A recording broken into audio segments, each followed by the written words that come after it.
Good morning. For those of you who don't know me, I'm Paul Butler. I'm the President and Chief Transformation Officer for New America. It's my pleasure to welcome you all to the second day of the 7th Annual Future Security Forum. As our CEO, Anne-Marie Slaughter, noted yesterday, this year, like last year, our forum's a little different from years past.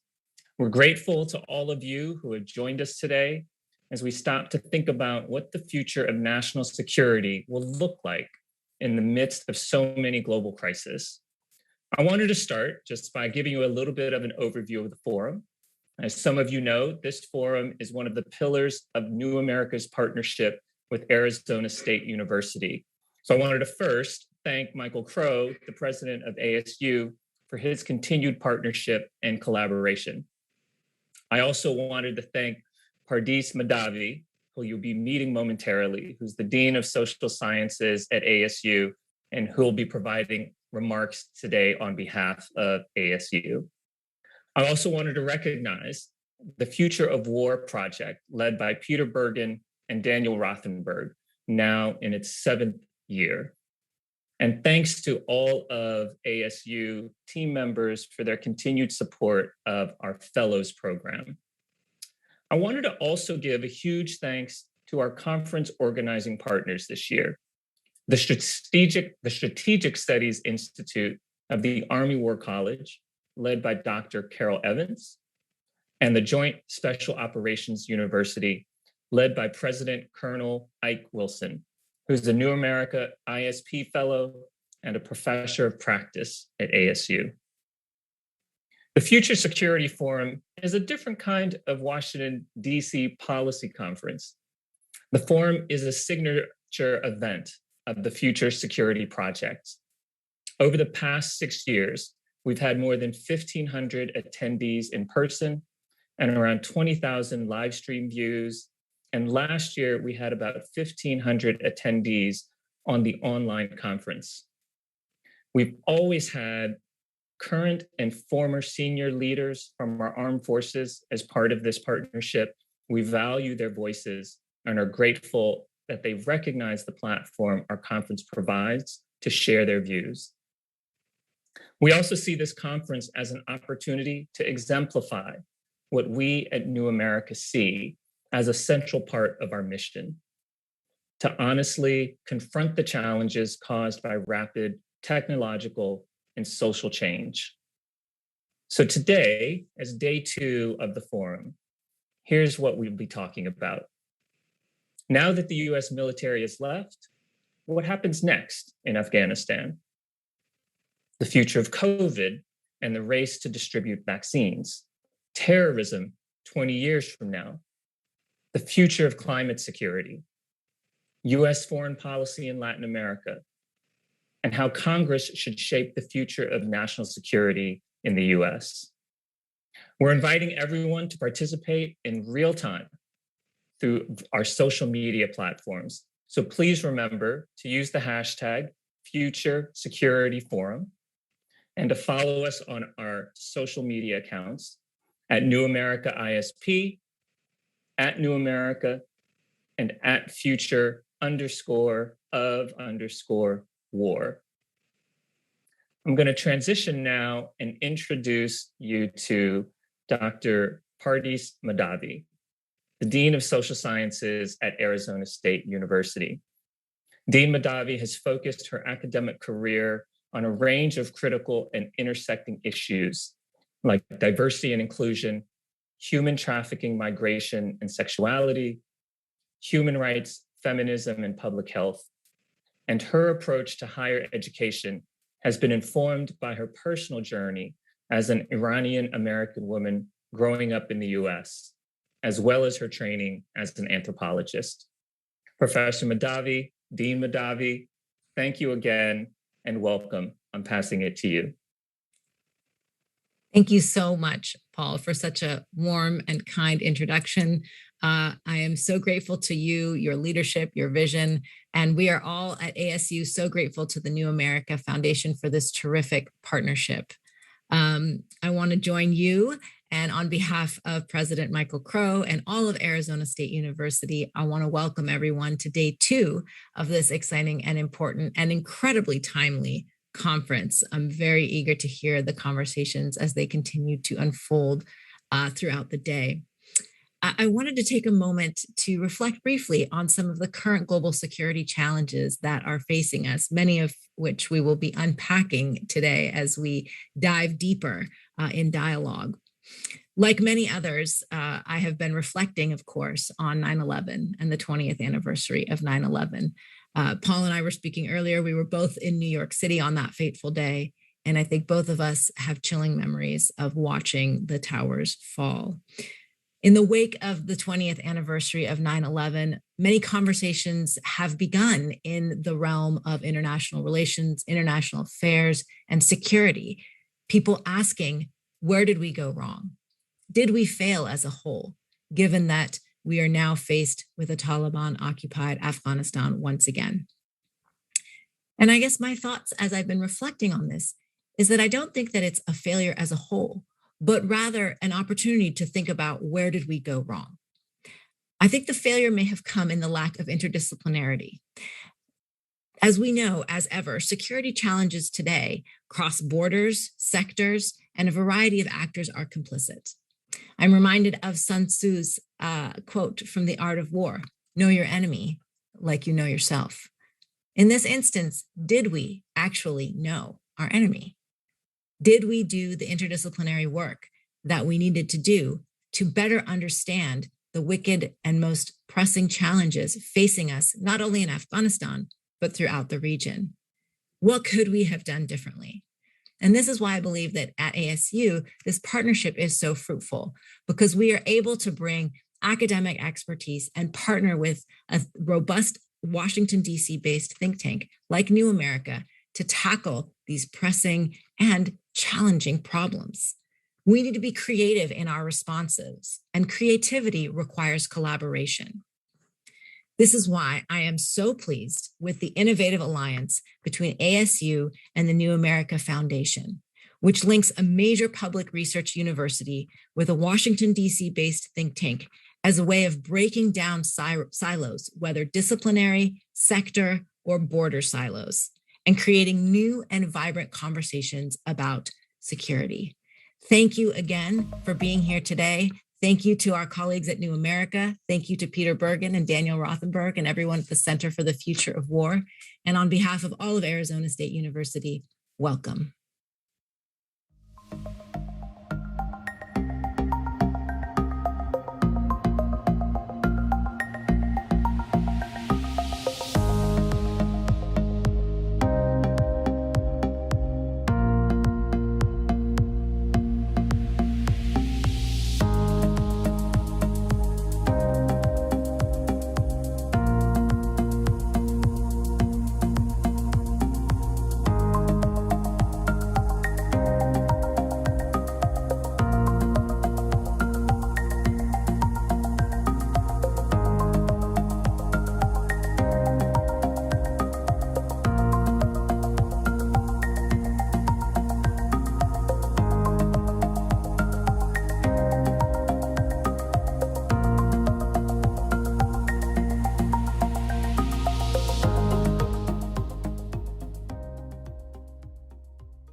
Welcome to day 2 of the Future Security Forum 2021. So I'm proud to introduce our first panel of the day, U.S. leaves Afghanistan, what next? We're joined by Ambassador Roya Rahmani, former Afghan ambassador to the United States and a non-resident senior fellow at New America, retired Colonel Gianni Koskinas, a senior fellow at the International Security Program at New America, Shamila Chowdhury, senior South Asia fellow in the International Security Program, and former director for Pakistan and Afghanistan in the U.S. National Security Council, and Fatima Gailani, president of the Afghan Red Crescent Society. The conversation will be moderated by Candace Rondeau, who directs the Future Frontlines Project at New America and is a professor of practice at Arizona State University. Thank you so much. To you, Candace. Thanks, Daniel. And thanks also to Dean Madavi for her excellent comments sort of setting us up. We have a illustrious panel here and a lot to get into. But first, let me just start by reminding the audience that we will get to Q&A. We really want to encourage you to be part of the conversation. In order to submit your questions, we'll be using slide.do to submit questions. And the slide.do is the box located at the right of the video. If you have any issues, just please contact the events@newamerica.org and somebody will help you get sorted out on your questions. So let me begin, first of all, before opening it up to the panel here, by setting the scene a little bit. I think we all kind of know what has happened over the last 3 weeks. No surprises for many of us who've been tracking events in Afghanistan. We, I think, would have expected that there would have been a challenge in the U.S. exit, no matter when it was time for or how. However, the scale of the chaos that met the exit, I think, surprised many people. The rapid fall of Kabul to the Taliban within just the course of basically 3 weeks also was very surprising to many. And yet, some of those signs were there early that the bargain that the Trump administration had crafted and the Biden administration decided to execute on with the Taliban was far from perfect, was deeply flawed, and still was only kind of partially baked. We're going to talk a little bit about that, but also just noting that we are still hearing from Secretary of State Anthony Blinken about his interpretation of events and how the State Department responded to the exit in Afghanistan, where there are still notably thousands of Afghan Americans and green card holders who are stuck, looking to get out, trying to navigate a very chaotic and very dangerous situation. And of course, there are a number of Afghans, untold numbers really, who are eligible, of course, for special immigrant visas or P2 status, who are still trying to figure out how best to navigate a very thorny, complex, challenging situation on the ground, and when and how to get out of the country. But let's most importantly remember that this is a country of 35 million people plus, that is sandwiched between two very difficult neighbors, Iran and Pakistan. We have to take Afghanistan not just in the context of US policy, but regional policy, and we'll be turning to Shamila Chowdhury to give us a little bit more perspective on that. But of course, a question on everybody's mind right now is, how did this happen? How did we get to this point where the US exit, after 20 years of investment, many lives lost, much sacrifice, much money spent, how did we reach the point where we end up with the Taliban back in power again? And I think, I heard that Anthony Blinken made a comment in his testimony about his interpretation of events, and particularly referenced a call with former Afghan President Ashraf Ghani, that between himself and Ghani on August 14th, in which Ghani said he would fight to the death to defend Afghanistan against the Taliban at the time. So that was only literally 10, 12 days before the collapse of Kabul, that Ghani was making this apparent, passionate plea for the United States to stick it out, stick by him. And that makes us all wonder, I'm sure. And in particular, I want to talk to Fatemeh a little bit about her inside view on what transpired. But of course, everybody is wondering, why did Ghani leave? Why did he exit so quickly? What were the motivating factors there? What were the signs and sort of signals that he was interpreting at the time that made him think the Taliban would not act responsibly? And then also, what was the impact of that psychologically? Were there tremors? Were there hints that perhaps things would go as badly as they did earlier in the negotiation process that perhaps we were not aware of? Fatemeh, let me turn to you to get your perspective on negotiations with the Taliban in the couple months leading up to the U.S. exit, and then the fallout with Ashraf Ghani. What's your take? Okay, thank you very much. It is very important. Although it's very late for these talks, I wish we had talked about this, so many things could have been prevented. But still, it is nice to know what had happened. First of all, from the very beginning of the talks, yes, Taliban were very, very difficult. But our side, the Islamic Republic of Afghanistan side, was not realistic at all. Several times in our meetings, our internal meetings, I asked our colleagues to put it on record that I had said that even 50% of our desired situation is better to be signed and sealed than coming out with nothing at all. And we did come out with nothing at all. And the reason was that, unfortunately, our government, especially the president, was living in a total bubble. I don't know what he was counting about. I mean, even when my colleagues sometimes were saying that, look, the country is falling one place after another. I said, oh, no, we are going to get it back. Oh, no, we are getting.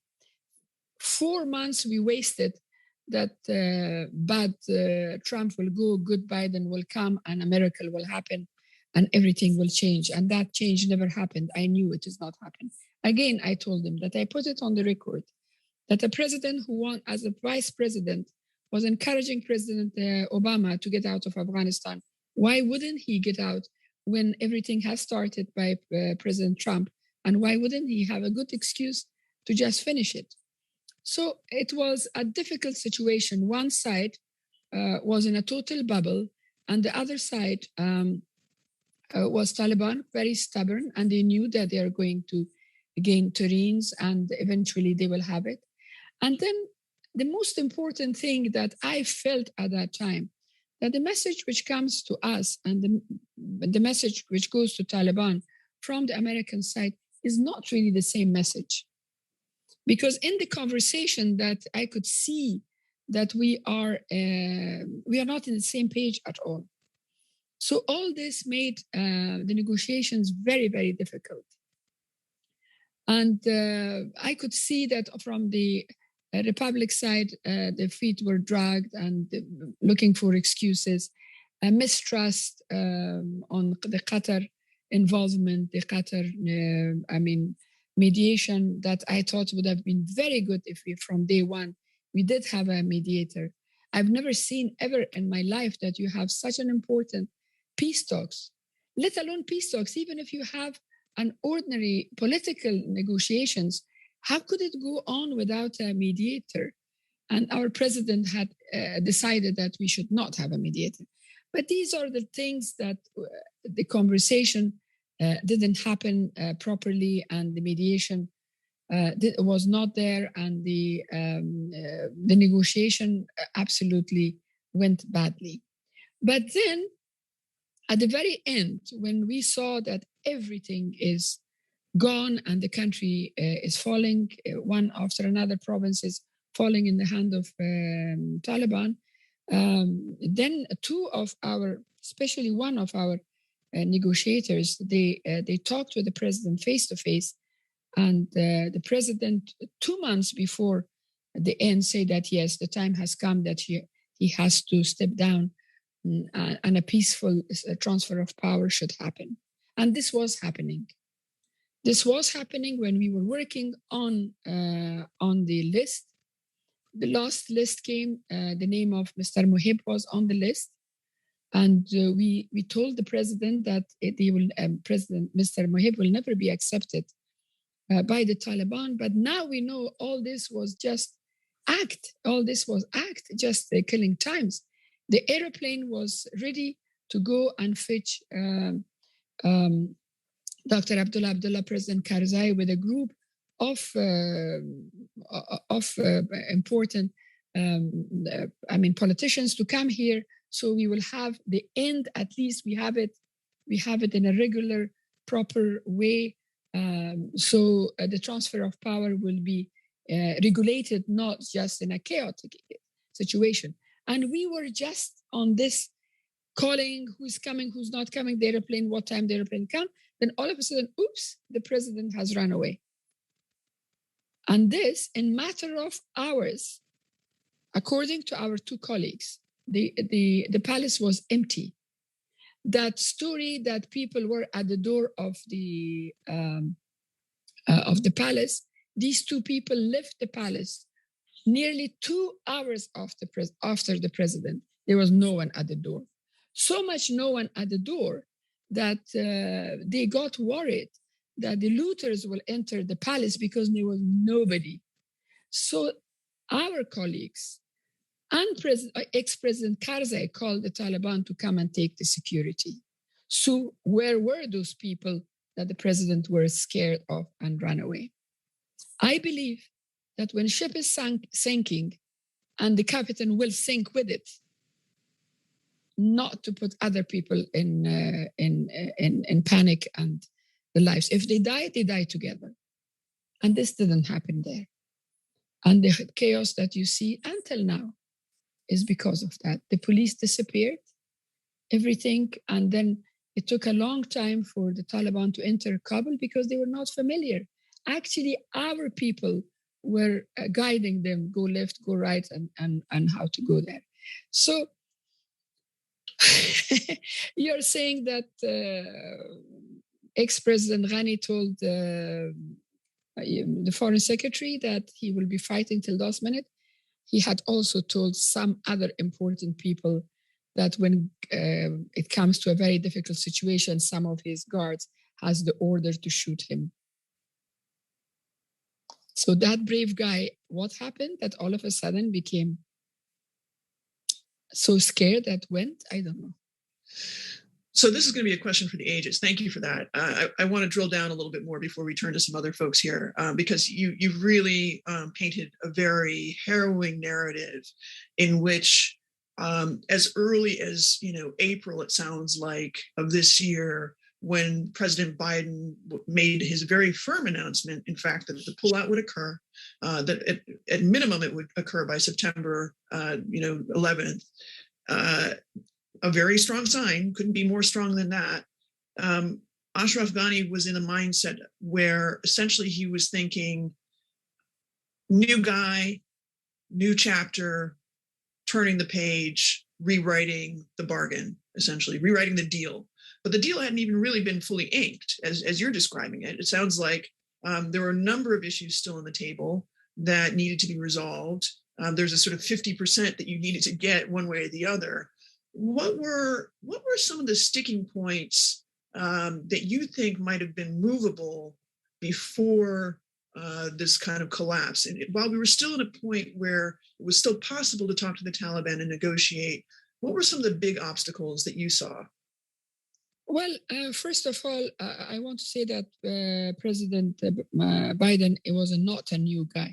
He was a guy that we knew as the vice president, and we knew very well his view that he was very much against the presence of American troops in Afghanistan, and they wanted them to go home.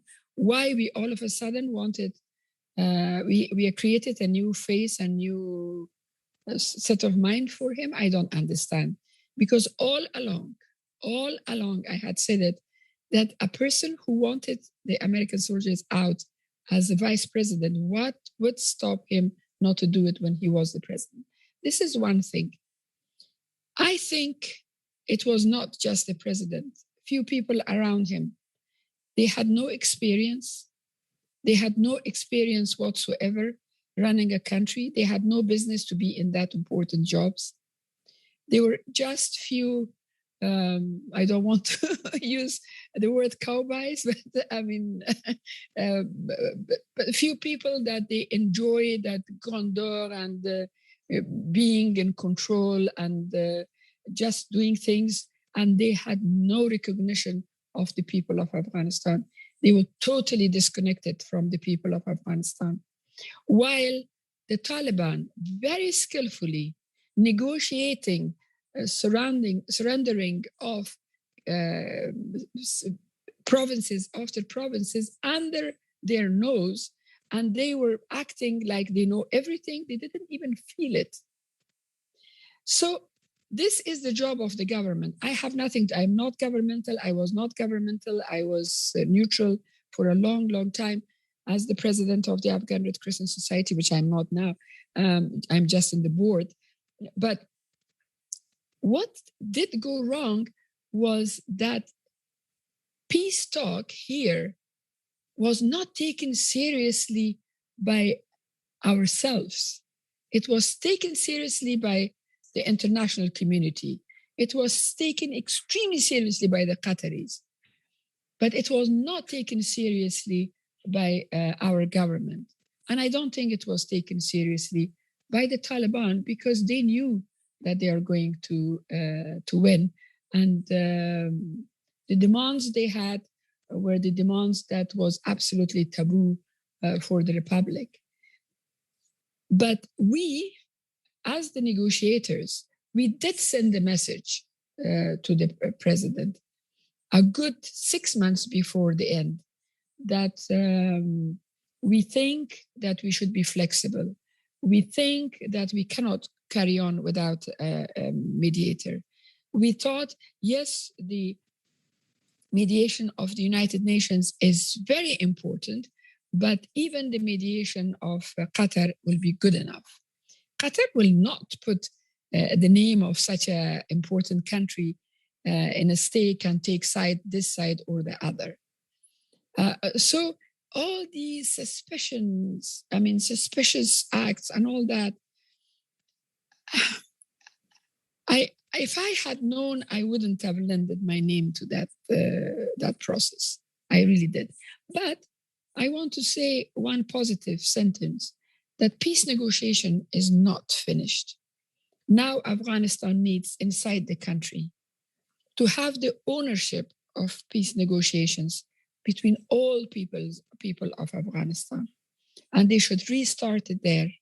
The Taliban could start it there. Everyone could start it there. The peace ministry exists.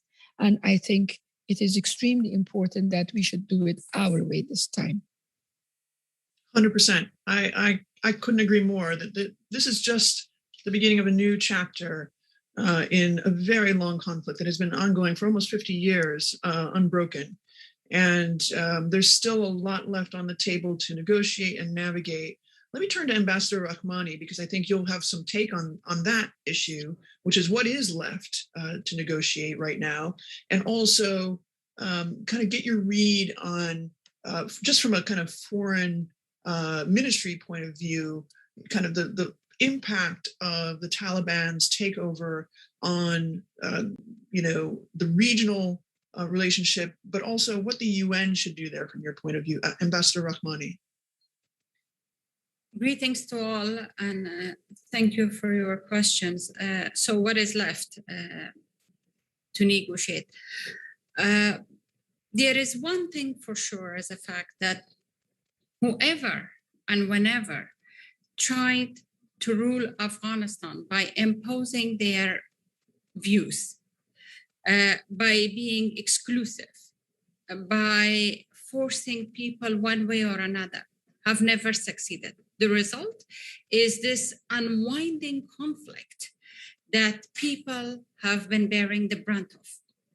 The real losers of all the entire situation is the very people of Afghanistan, whether they are on the ground or trying to flee, or some who have already fled. They are the losers.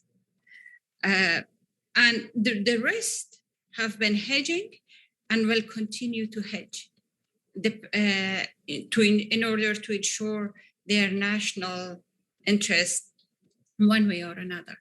So what can be negotiated? The very immediate thing is the inclusivity.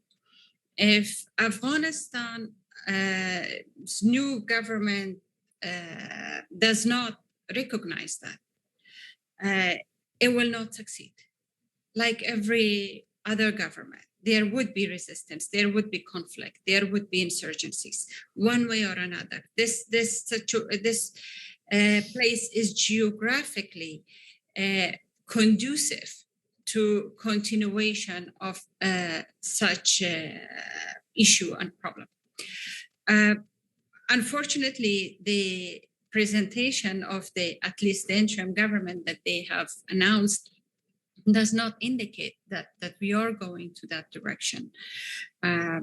women have already become completely absent from this scene. That is already a problem, because it is not only a moral or ethical issue of an issue that they can bank on in terms of their relationship and popularity with the rest of the international community, but it is actually a economic and security issue, which will be missing. It is like neglecting 50% of the potential right there. And then also in terms of the reflection of the diversity of Afghanistan, including all different ethnic groups that makes Afghanistan. That is the entire mosaic. You cannot neglect that.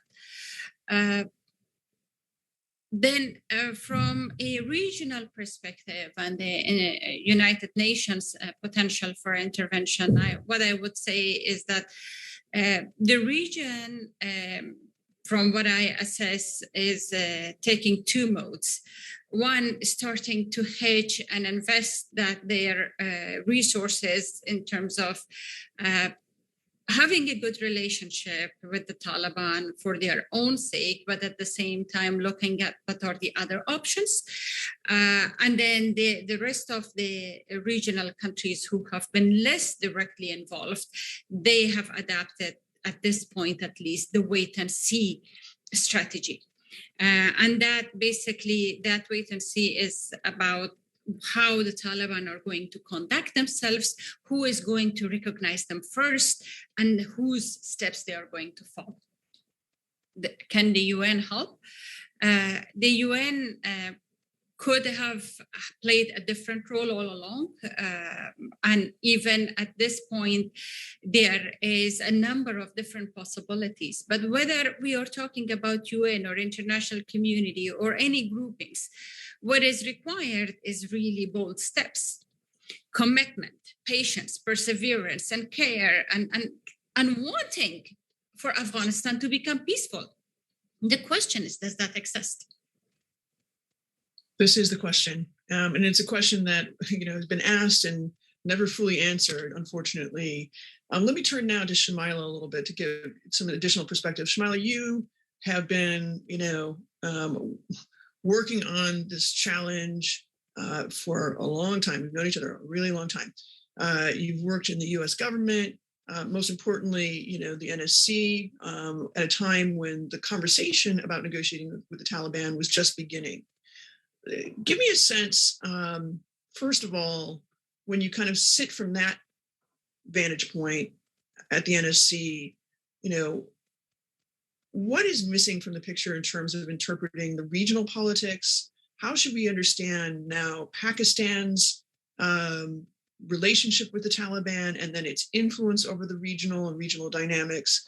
How do we understand and interpret Russia, Iran, China? When you're at the NSC level and you're having that kind of conversation, how much do those things factor into then the kind of the minutia, as it were, of navigating negotiations with all these different characters and players? And how should we be thinking about this in the long term in light of what Ambassador Rahmani has said in terms of, and Fatima has said about the need to continue negotiating towards some sort of peaceful settlement? First, thank you, Candice, and to New America for hosting this really important conversation.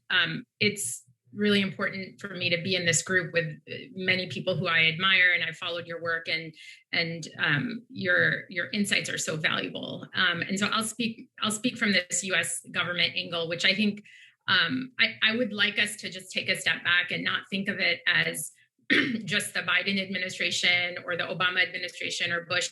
I see it all as a continuum of one policy that did, of course, evolve, but it's helpful to start by looking at it as the as the United States, because I think the central challenge for the United States in approaching the war in Afghanistan and then solving it was that it was never believable to any countries in the region or in the world that we actually had long-term skin in the game. So meaning obviously we were threatened by the security challenges in Afghanistan and had to go in quite swiftly to take action and to show strength after 9/11. And even when we put in so many troops and then followed that on subsequently with development and economic assistance and more diplomacy, when I was at the NSC and even before that, we would talk to our foreign partners and no one believed us that we actually were going to stay the course, right? Because the kind of skin that we had in the game was so fleeting and temporary. And I think we felt that every step of the way as, as we were, those of us who are bureaucrats working in the churn of, government policy, which can be very mundane and also quite urgent at the same time. So urgent that we don't have time to think through in the nuance and thoughtfulness that you all think about these issues. And you all know, because you've been in these situations too. And so as I look back over the past 20 years, I see the United States like in this role of trying to behave like a regional actor and trying to convince people that we care and we're going to follow this through. But at the same time, when I was at the NSC in the Obama administration, one of the critical kind of moments or departure from that narrative of we're going to see it through was when we started trying to socialize our own folks about the negotiations. Like, it's okay to talk to the Taliban. It's okay to talk to people that are bad and that you disagree with and that are looking to hurt you.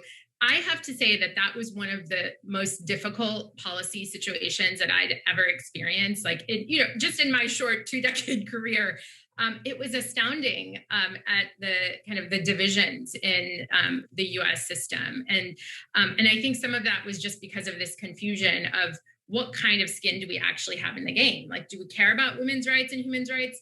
Intellectually, yes, but then how can we actually guarantee that, right? You can't guarantee that unless you're on the ground and you're there for life. You have to be a lifer for that, right? So there's this like bigger existential dilemma and conversation, I think, that continues today. And we are observing it now in kind of the dismay and sadness that many of us feel having worked on these policies and just to fall kind of flat on our feet, it feels like, okay? So that's one aspect of it from the US perspective. Now, to your points, Candace, about the region, this is where, when we look at the countries in the region, these are countries that actually have skin in the game, right? So first and foremost, obviously, the people of Afghanistan, the Taliban, the government that has fled, the people that are still there running things every day.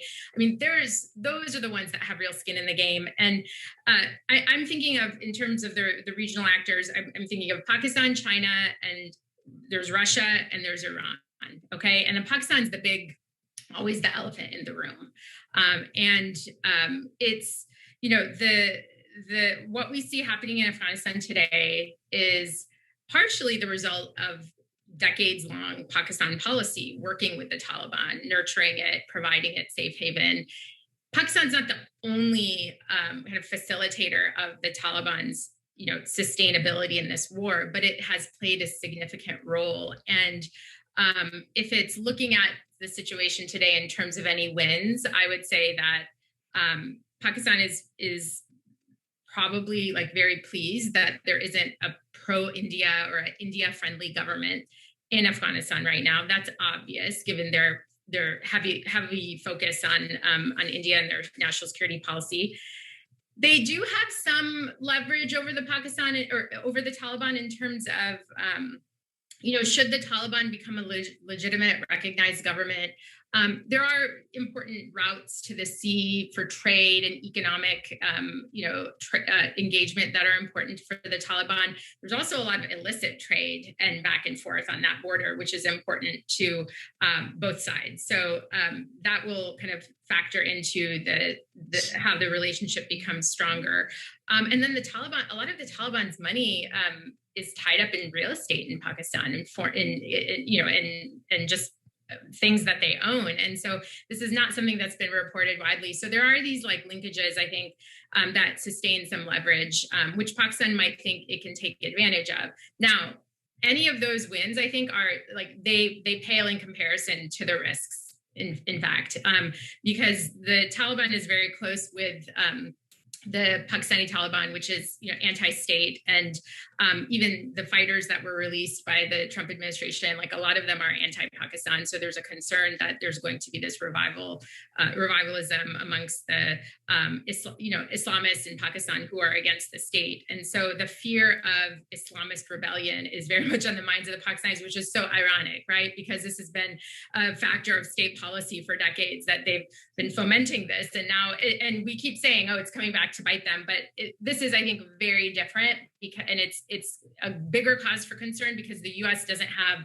the presence it had for the past 20 years, and it doesn't need Pakistan anymore for the air routes or the routes on the ground. And so there's the way we frame that dynamic between the U.S. and Pakistan vis-a-vis Afghanistan is going to be very different, and it puts Pakistan in a very vulnerable space. Okay, there's a lot of unknown regionally if you think about how the U.S. and Pakistan are going to engage on Afghanistan or any other issues, and so naturally that leads to things like fear of sanctions in Pakistan by the U.S. or the international community for its relationship with the Taliban, and so the Pakistanis and others are going to be watching very closely how the international community legitimizes the Taliban government. If the Taliban government is legitimized and it's stable and it receives all the funding that it needs to, run a proper government, that's the best case scenario for the Pakistanis, right? Because then their whole legacy of playing both sides, it's not forgotten, but it hasn't kind of gone up in flames the way that a lot of us anticipate it to. Okay, so that's so complex, and I'm simplifying it, but I wanted to make sure I painted that picture. Now, then you throw China into the mix. We all imagine like China and the Pakistanis and the Russians like high-fiving each other and kind of like taking great joy in the collapse of the U.S. war in Afghanistan and how, right? And I think that there is a little bit of engaging in Schadenfreude and seeing the U.S. loss as a symbolic win.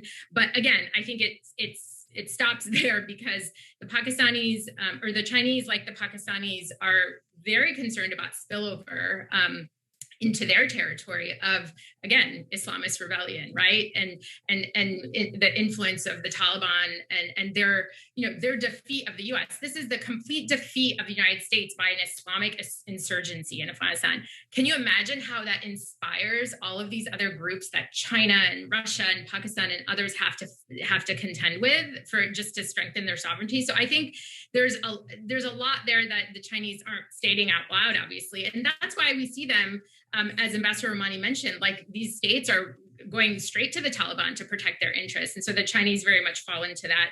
And same goes for the Russians. I think that they have similar interests as the Chinese in terms of security. The Chinese probably have more economic interests in Afghanistan, mainly in the mining sector. So that's something that we should watch. And then with Iran, it's a little bit more nuanced. Like the Iranians are concerned about the way that the Taliban government might treat Shia minorities. But I also think that the Iranians are looking at how the United States, President Biden in particular, dealt with Afghanistan. Like we've talked about this, that Biden has always wanted to leave, and he came in and he left. And he has shed any responsibility of like what happened in the aftermath as something domestic and civil. Now, Iran is likely watching this and thinking, okay, so point taken. Let's take some notes on this. When the United States comes to us to start talking about their Iran policy and talking about JCPOA, like we should probably believe him that he's going to do what he's going, what he's saying he's going to do. He's been very consistent. So I think there's an interesting dynamic there to observe. And likewise, like a little bit further, but still related, are the Gulf countries and kind of how they're watching the issues in the region and how they've partnered with the United States. That partnership dynamic is going to change. We likely will need them more because we have a presence in the Gulf and we're using that presence to watch Afghanistan.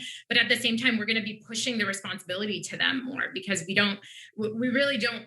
The United States does not want to focus on Afghanistan anymore. I think that's what I've learned from all of this, is that they wanted to be done with it yesterday, unfortunately. So let me stop there. Well, they wanted to be done with it yesterday, but we've also been to this movie before, right? I mean, if we remember George H.W. Bush, when he first took office, And the insurgency was still happening against the Soviets. He asked, "Oh, is that thing still going on?" So as much as current administration, maybe the next or the next after, would like to move its focus away from Afghanistan, it's unlikely that they're going to be able to do that so quickly, and I think so cleanly. But I want to make just to tack on to your point on Iran before I turn to Gianni here. I think it's an interesting observation that the JCPOA negotiations, in some ways, are made more credible by Biden sticking to the deal. What was key here, and I think we missed this. Unfortunately. Fatima very well pointed out, Biden was clear in his commitments even before he took office. He always had the same line. He wanted a CT policy, not a coin policy, as far as Afghanistan goes. And, he was very clear that there was really no nation building to be done in Afghanistan as far as he was concerned. But more importantly, from a continuity of policy perspective, the signal was the U.S. made a deal, it's going to stick to it. Mm-hmm. Yeah. Unlike the previous administration, which basically seemed to break with that entire tradition, of sticking to the deals and the principles that you have publicly said you're committed to. So in some ways for Iran, big signal to take away in terms of not just JCPOA, but also, frankly, for all of the players, Russia, Iran, Pakistan, China. One big important takeaway for regional players should be, attack the United States again, and you might count on another 20 years of chaos. And you might come out with an outcome just the same, just as chaotic, just as costly, and just as sort of nonsensical. Gianni, let me turn to you because you've raised, in our conversations, questions about kind of the regional impact as well, considerations about, Kashmir, and how, for instance, this Islamist victory might play out in a place like Kashmir, but also regionally. But also, you were on the ground in Afghanistan at the time. How should we interpret events? But also, how should we think about the way resistance to the Taliban might play out over the next couple of years? Yeah, thank you, Candace. I honestly, I feel like I need to work backwards from some of the conversations that we had. I'll start with the JCPOA. If I was the Iranians, I'd be doing dances about the way we keep deals, because quite frankly, I personally would not want to get in a negotiation with an Iranian because they are far better negotiators than any of us. They're going to walk away with my trousers by the end of the deal. But I think that if you look at the way we've signed up for a bad deal and kept to it is sort of the most disturbing.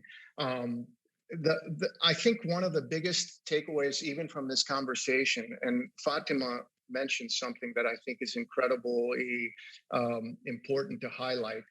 The only people who actually believed this negotiation was somehow going to work was the international community and the U.S.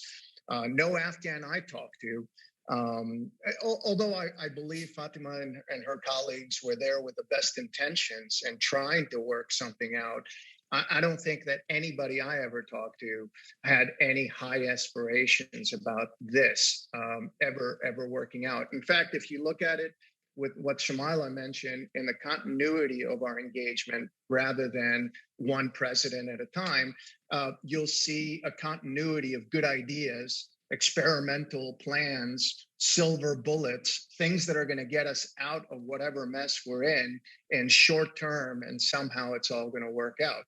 Now, the good thing about video or DVDs, or I'm dating myself, cassettes, is that you can actually roll back the tapes and see a lot of stuff. And I think one of the issues that New America has done over the years, and I've literally lost track, how many of these conversations we've had over the years where we've literally outlined exactly how this thing is going to pan out, exactly how dangerous these experimental things were going to be, and somehow we're the outliers, and now you see everybody with a great opinion, some of these individuals who have literally been at the wheel while this train wreck has been happening, coming up with commentary on somehow it could have been prevented, or well, you didn't do it back then.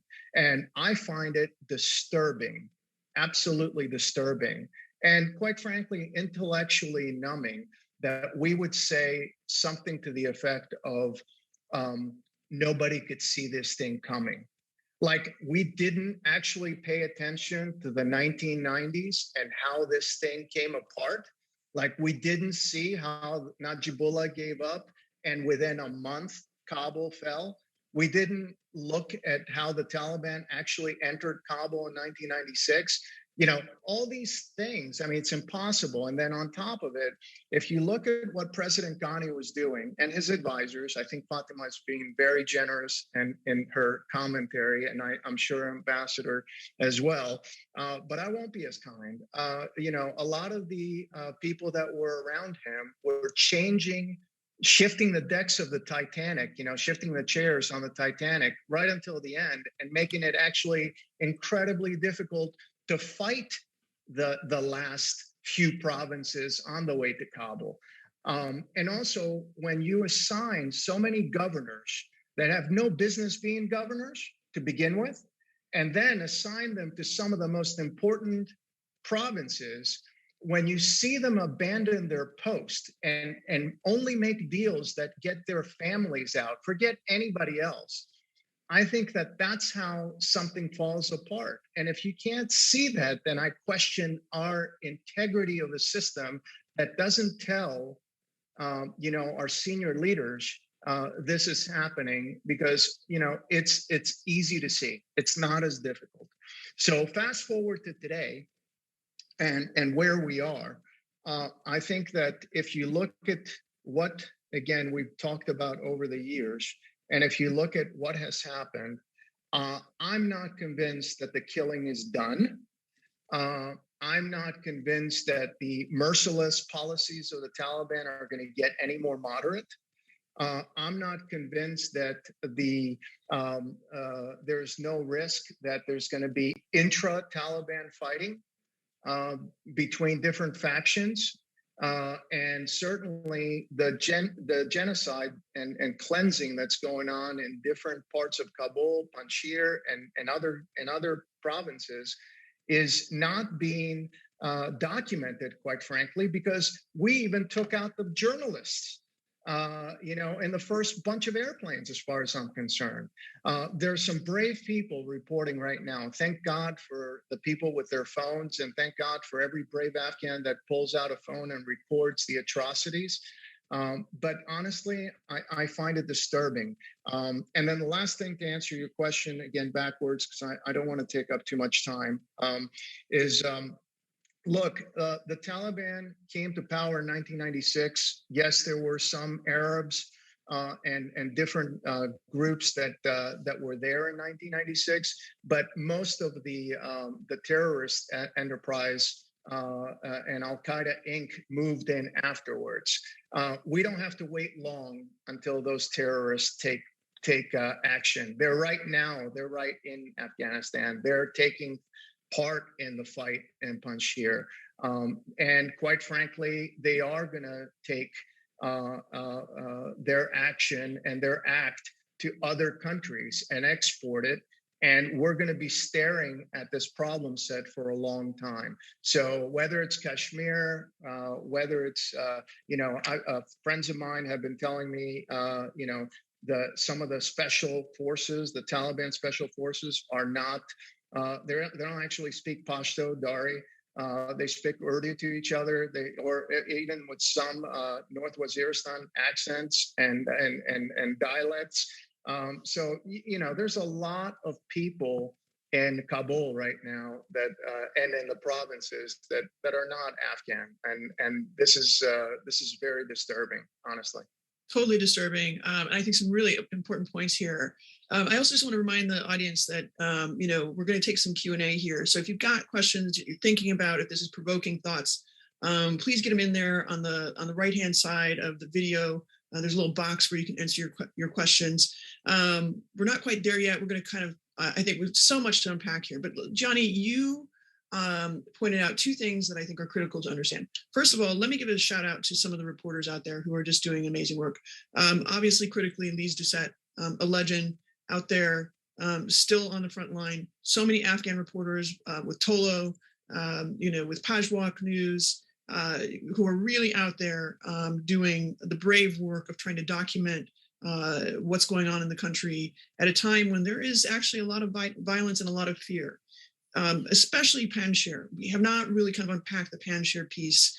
We know from social media reporting that there are, reports of mass graves, wholesale slaughter in the valley.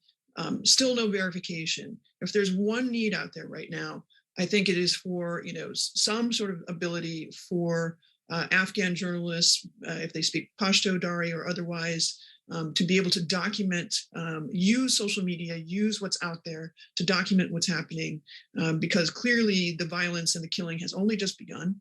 And we are in for a long haul, as you just pointed out, Gianni. To your second point about these reports of foreigners, speaking other languages, potentially affiliated with different branches of the Haqqani network, coming primarily from Waziristan. Again, that still needs to be investigated a little bit more. I think we need to see some more proof, but I certainly have been hearing some of the same things that you're hearing. Now, obviously, that's troubling. Here are the two reasons it's troubling, and I want to turn to Fatima and Ambassador Rahmani to talk a little bit about this. One is that we have, clearly we do not have an inclusive government in Afghanistan right now, but we also have an extremely factionalized Taliban government.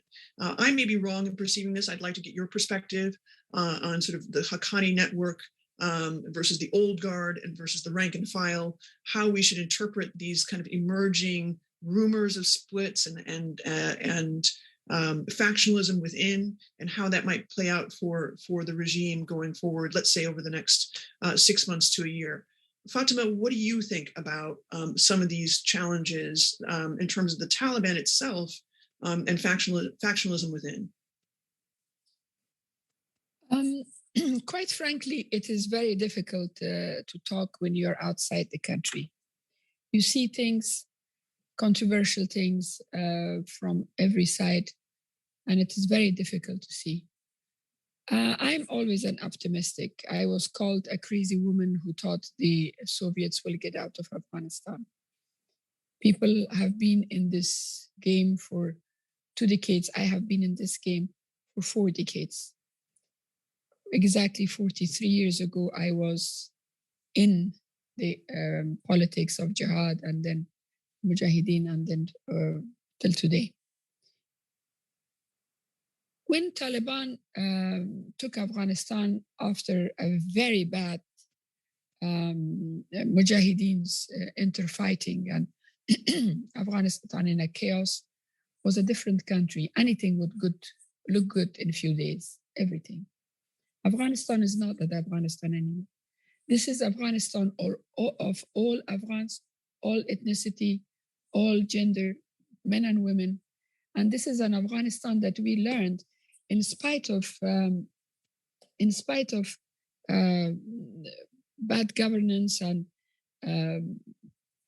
corrupt people and all that. But there were lots of good things in this country. What women achieved in Afghanistan for the last 20 years, never in the history of Afghanistan, women did achieve such a thing. Freedom of speech,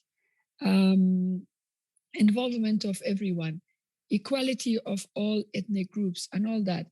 This is the new Afghanistan that Taliban have taken over. And it is not easy to dismiss these people. It is not easy to ignore these people. It is not easy to shove them under somewhere and just forget about them. No one will be silent. So it is for their own good. It is for their own good that they will take all this seriously. If this government is not inclusive, they have to think very harder and have the next step inclusive. Now they have to run a country.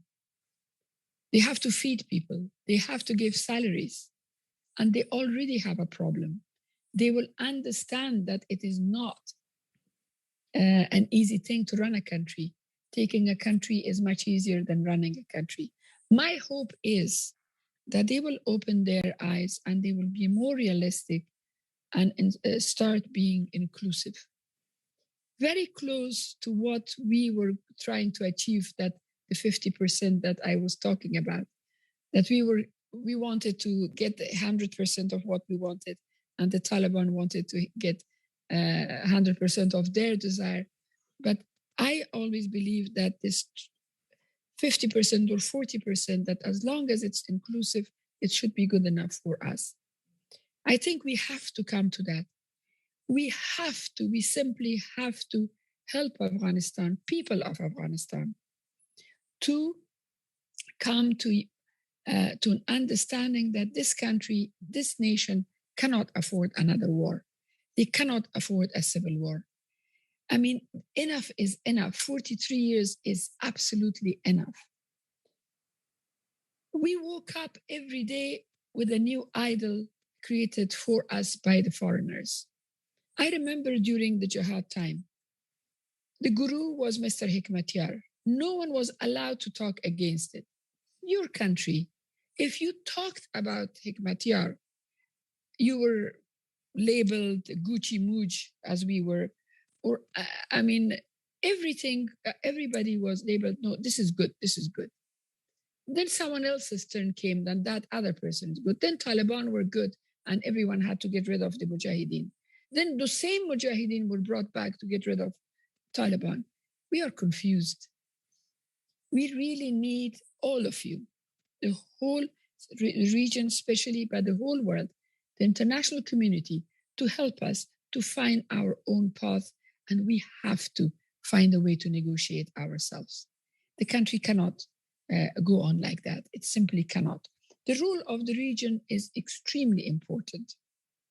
If the region think that by mischievous behaviors, they can use Afghanistan, I will assure you, this fire from Afghanistan will burn the skirt of each one of these countries around us. A peaceful Afghanistan will be good for all of them, for all of them. That's why I would like to go and see that what could be done from within the country. Hearing something from outside and seeing things from inside is two different things.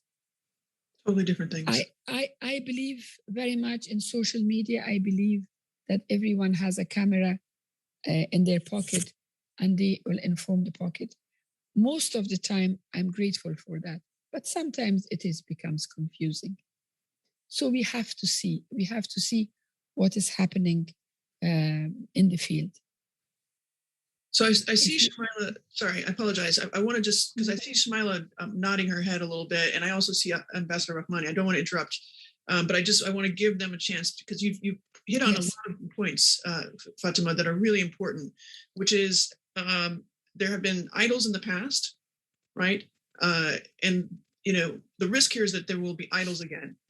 The Taliban might try and elevate themselves once again as the kind of the idol that cannot be touched.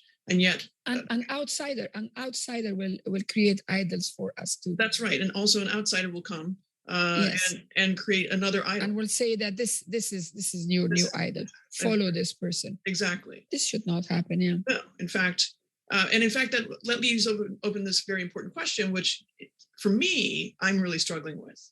You have a constitution in Afghanistan. It's an imperfect constitution. It's essentially a rebaked 1964 constitution. You have a kind of political dispensation, an institutional structure. If the Taliban abandons that, what can we look forward to in terms of just the structure of decision making? We have no way of knowing. We have no way of understanding what's coming, simply because it's not clear at all that there is any intent to create that structure beyond kind of regionalized councils that would ostensibly be under the control of the Taliban. So let me turn first to Shmaila and then get to Ambassador Rahmani for quick takes on this. And I also want to just remind you that we're going to try and open up to Q&A in a little bit here. Go ahead, Shmaila. So I wanted to make a comment, just that I think that it's a very natural worry to think that what we did in the past will repeat itself. But I do want to recognize that after the 9/11 attacks, there were all of these different multilateral like frameworks and regional groupings and consultations that were put into place that fostered greater communication between the international community on things like terrorist finance, for example, or the movement of suspected terrorists between countries and the surveillance of those groups and individuals. And so the ability of the transnational like terrorist networks and groups that Gianni was mentioning in Afghanistan, like the concern about that, I think it's very valid. And I myself am like, I think about it all the time, but I also know that in terms of the policy infrastructure that's been built up, although it's imperfect, that there are systems in place that can continue to kind of monitor and observe those kinds of dynamics, right? So, but my worry is that they all become, all these groups and individuals that are bad for Afghanistan just stay in Afghanistan because of the regional partners don't want this spillover to go in their countries, and the United States is kind of washing their hands of it. So it's still very much a question of insecurity, but I just don't want to discount all these mechanisms that we have developed. And we also, on top of that, the other point I wanted to make was, I agree with Fatima in her remarks that, the international community still needs to be involved. Like we should absolutely not wash our hands of these questions of governance and legitimacy and helping Afghanistan. And so this is where all of these regional groupings that you see, Tony Blinken is going to all these meetings, and, it's interesting because they weren't going to these meetings before, right? It's only in the kind of once this all unfolded. And if the United States had been pursuing such aggressive diplomacy before, I think we might have been in a different situation. It's something that we did try to do during the Obama administration with the appointment of various, senior officials and principals. It was hard to do, but that's really the only way that this is going to sustain itself, right? If you have countries that don't see eye to eye, like Russia, Pakistan, the United States, and China, like sitting down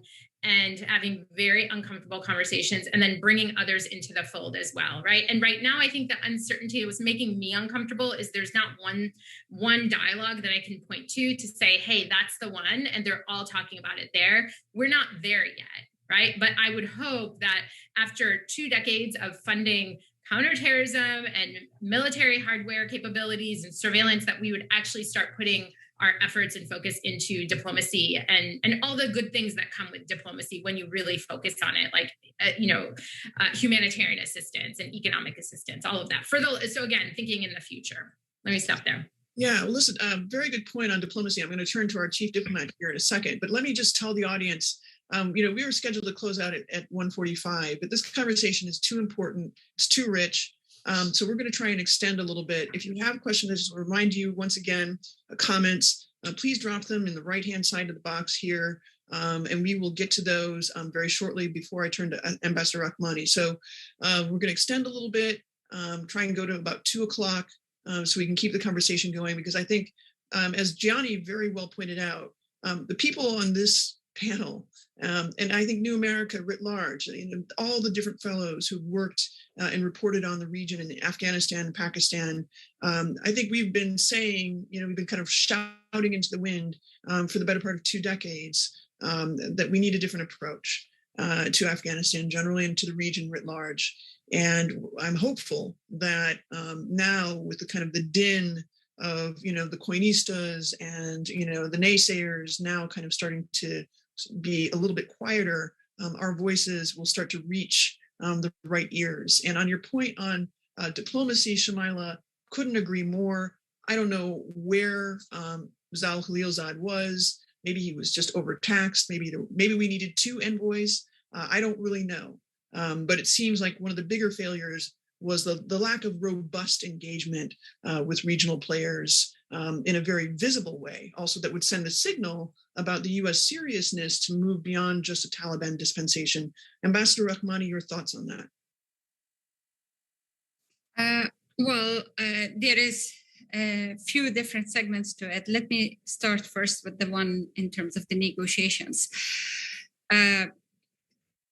The negotiations, while I was not a part of it, Ms. Galani was actively there, and she can tell us all about it. But it was flawed because it was entered under the circumstances that there was a time limit for one side, number one. The strength was growing on Taliban's favor, second.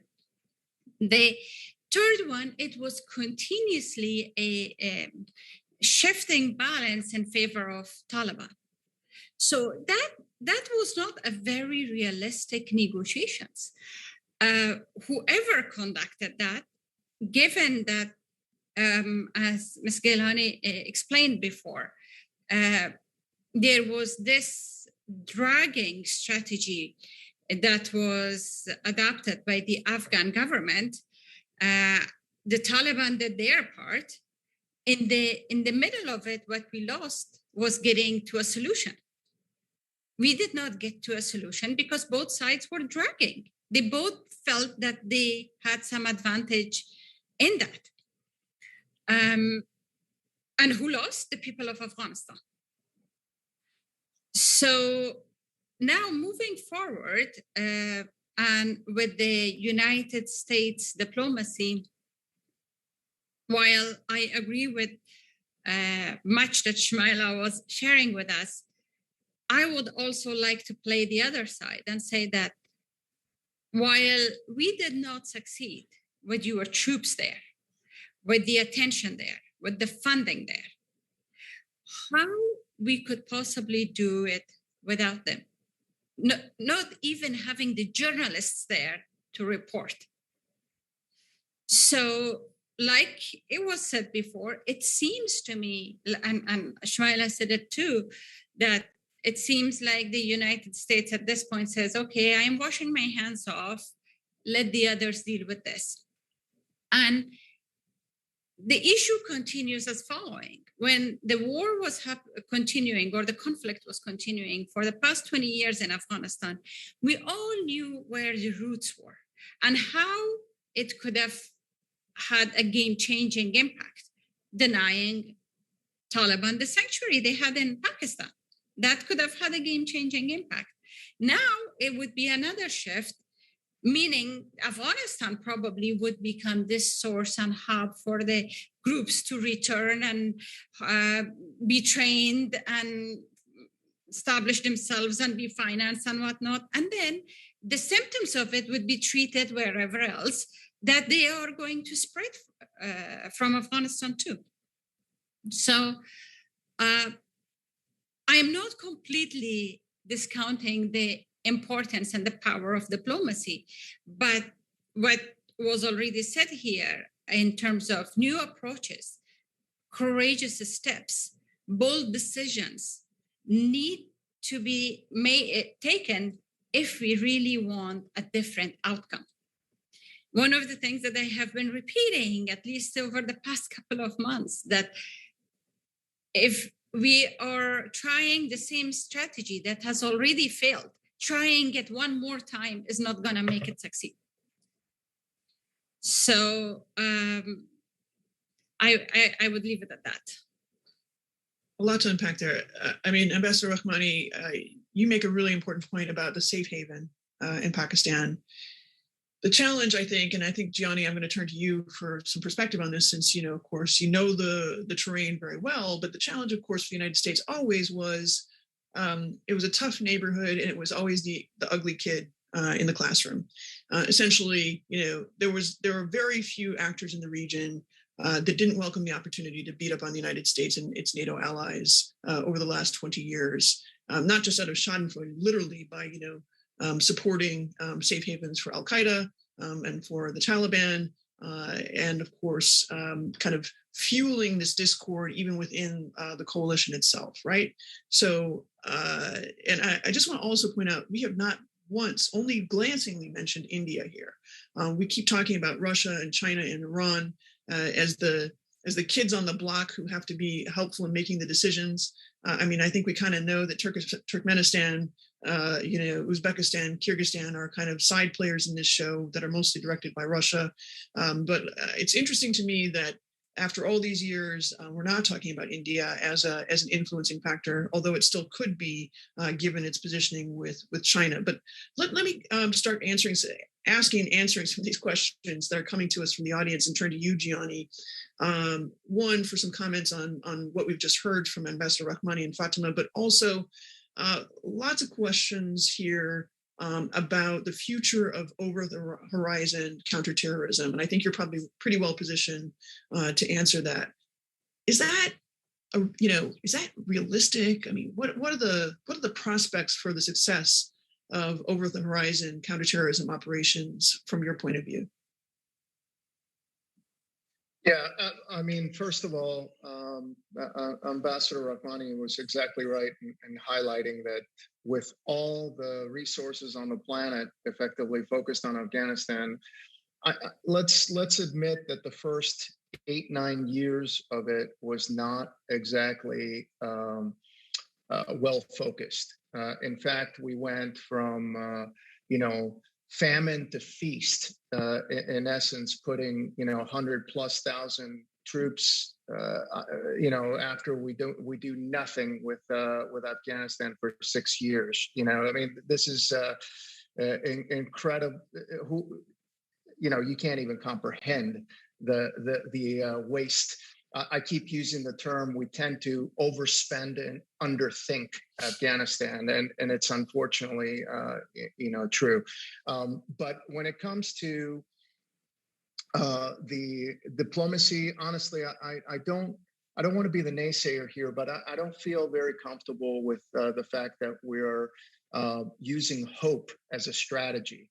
We hope things are going to work out. We don't necessarily plan for them to work out. We don't put the parameters or the plans in place to work out. And I'll tie that into the over the horizon.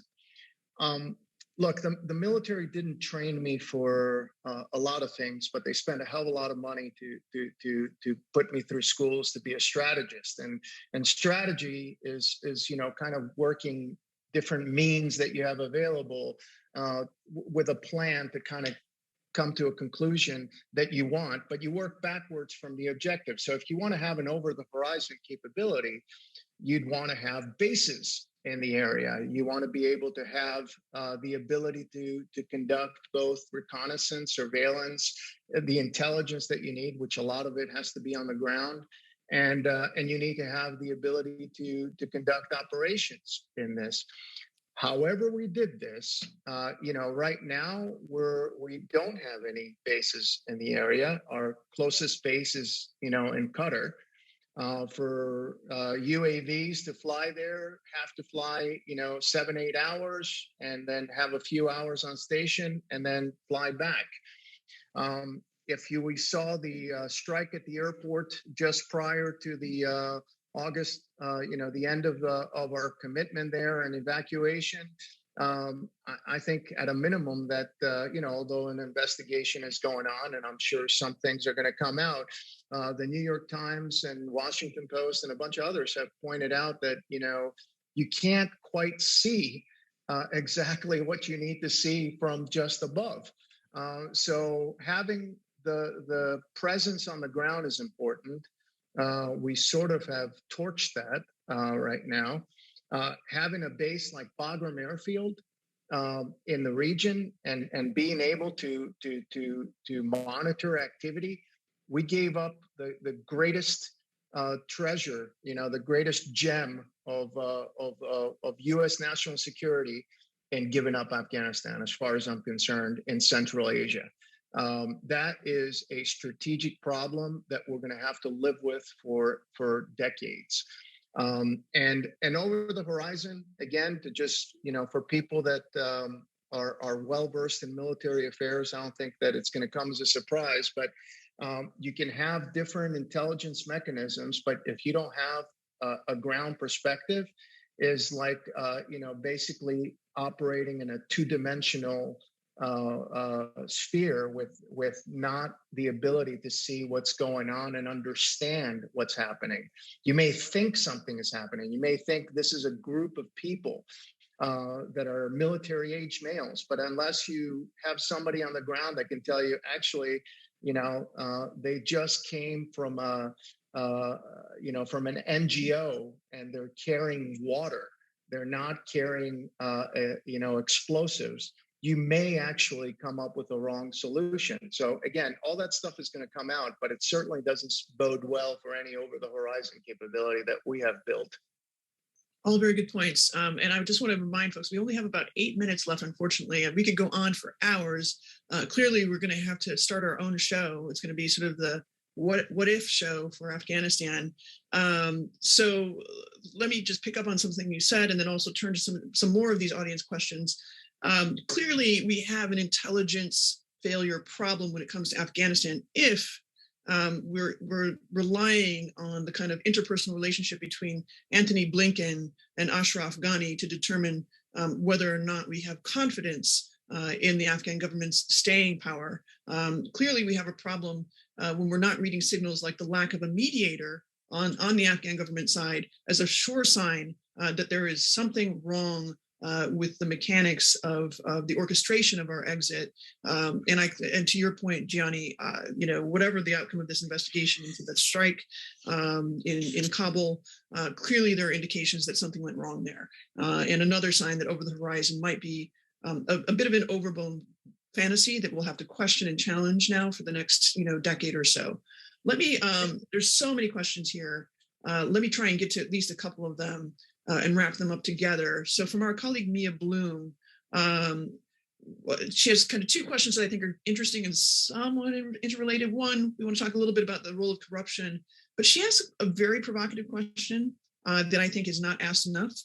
What is the possibility, what is the prospect of Afghan women taking up arms to defend their rights or to change circumstances on the ground in the construct that we have today with the Taliban government? I'm going to turn to our two Afghan colleagues, first to Fatima and then Ambassador Rahmani, but just remind you that we have to be short and sweet because we want to get two more questions in. Fatima.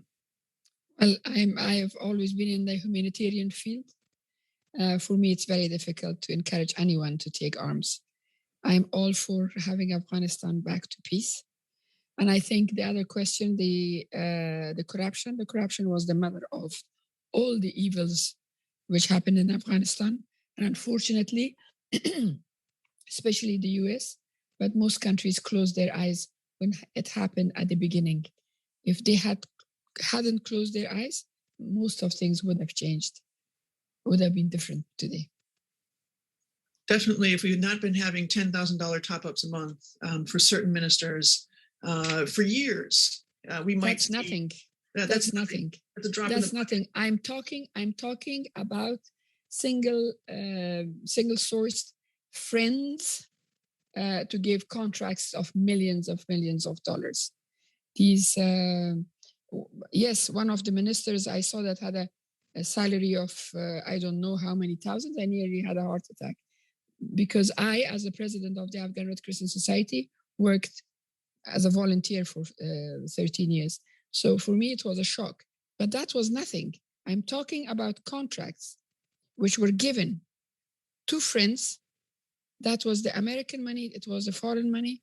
And those countries closed their eyes. That was the mother of all the evils. Millions, tens of millions, hundreds of millions. You're absolutely right, 100%. Ambassador Rahmani. Well, on the first question about women picking up arms, I would say let's not please encourage women or use them as now perpetuating conflict and war. They have suffered the most from conflict in more ways than anyone else. And then by thinking that they can pick up arms and kill more people, I think we have had enough killings. Enough is enough. And they have been the victims of it in way more ways than anyone could possibly imagine. It is not, in fact, imaginable unless you have lived in conflict, unless you have experienced it close up. And you have been close enough to think that I am next and my family is next, and continuously worry about your family coming back home or not, and in one piece or not. Second, on the issue, I think women can play a major role, and they are absolutely necessary in the security field, but not necessarily to pick up arm and make another insurgency or resistance or something like that. We have played these games for way too long. In fact, all of my life. On the issue of corruption, I can't agree more. It has been the mother of the evil. I'm intentionally repeating the same words as Ms. Gailani said, and given your example about the ministers having like very fat salaries, I think that was a good thing. That's a positive example, because it's at least at the book. It's a salary. The reason that the country is where it is because of the many examples of the corruption happening through a chain from the contracts coming from its source. In fact, never leaving the countries that contracted them, all the way to the way that millions and hundreds of millions of contracts were sole sourced. It was just a friends club. Again, I'm emphasizing the point that Ms. Gailani raised, that the international community continuously overlooked, and stability was the pretext or the excuse for it. And that was a problem. The lack of rule of law, in fact, a dysfunctional justice system has been the core of misery for Afghanistan for many, many decades historically, and it will continue to be. The law only applies to the powerless, to scapegoat them, not for those that do the real deals, because they're all friends. They all benefit from one another. And those are the ones that wouldn't speak up, because they all have something that they have shared in these deals. A special club. Well, I'm afraid we are really very close to time here. So I want to, first of all, I want to thank you, Fatima. I know it's late, you know, and you've joined us here at a time when things are chaotic. I appreciate you staying up and sticking with us and joining us. Ambassador Rahmani, I want to thank you for your continued, courage in speaking out about what you know, what you've seen. Shamaila, I mean, just no words. We've been around this bend so many times, I'm getting dizzy.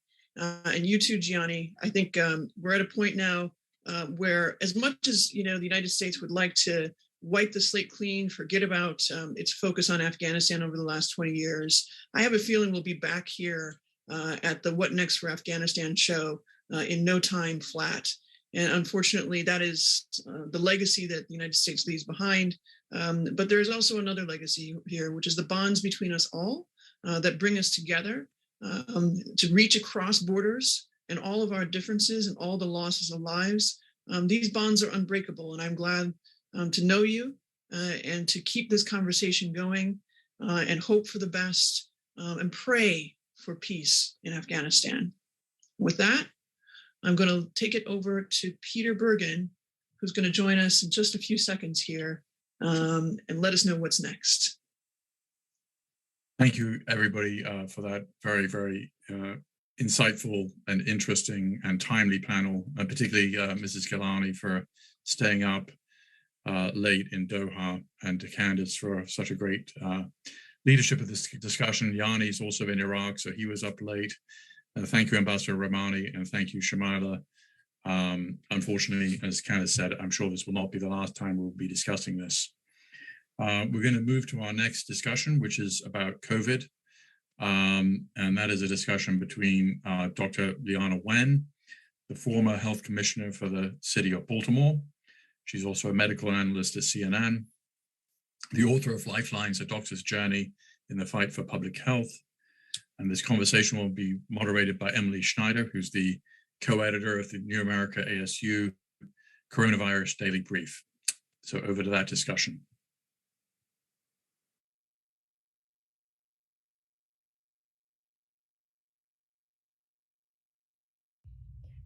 Hi, I'm Emily Schneider, and I'm here with Dr. Lena Wen. Dr. Wen, thank you so much for joining us today. Since our time is so limited, I'm going to jump right in with my first question. As someone who doesn't have a medical background, but has been closely following the news since the beginning of the pandemic, I've noticed that both scientists and the media have used numerous and sometimes different methods for tracking the spread of the virus and also our battle to contain it. And at the beginning of the pandemic, it was all about the number of infections, and then that changed to the number of hospitalizations and deaths. Once vaccines became available, that number became really important, how many doses were administered and what percentage of the population has been vaccinated. Now in some countries, the UK, for example, it seems that the focus is shifting a bit, and officials are more concerned with the number of hospitalizations or severe cases of infection instead of just pure positive cases. So my question for you is, how do you think these metrics will evolve going forward, and how do we continue to track the virus in a way that gives an accurate depiction of the danger it poses? And then a follow-up question to that would be, do you think that these metrics will affect public health policy in the US going forward?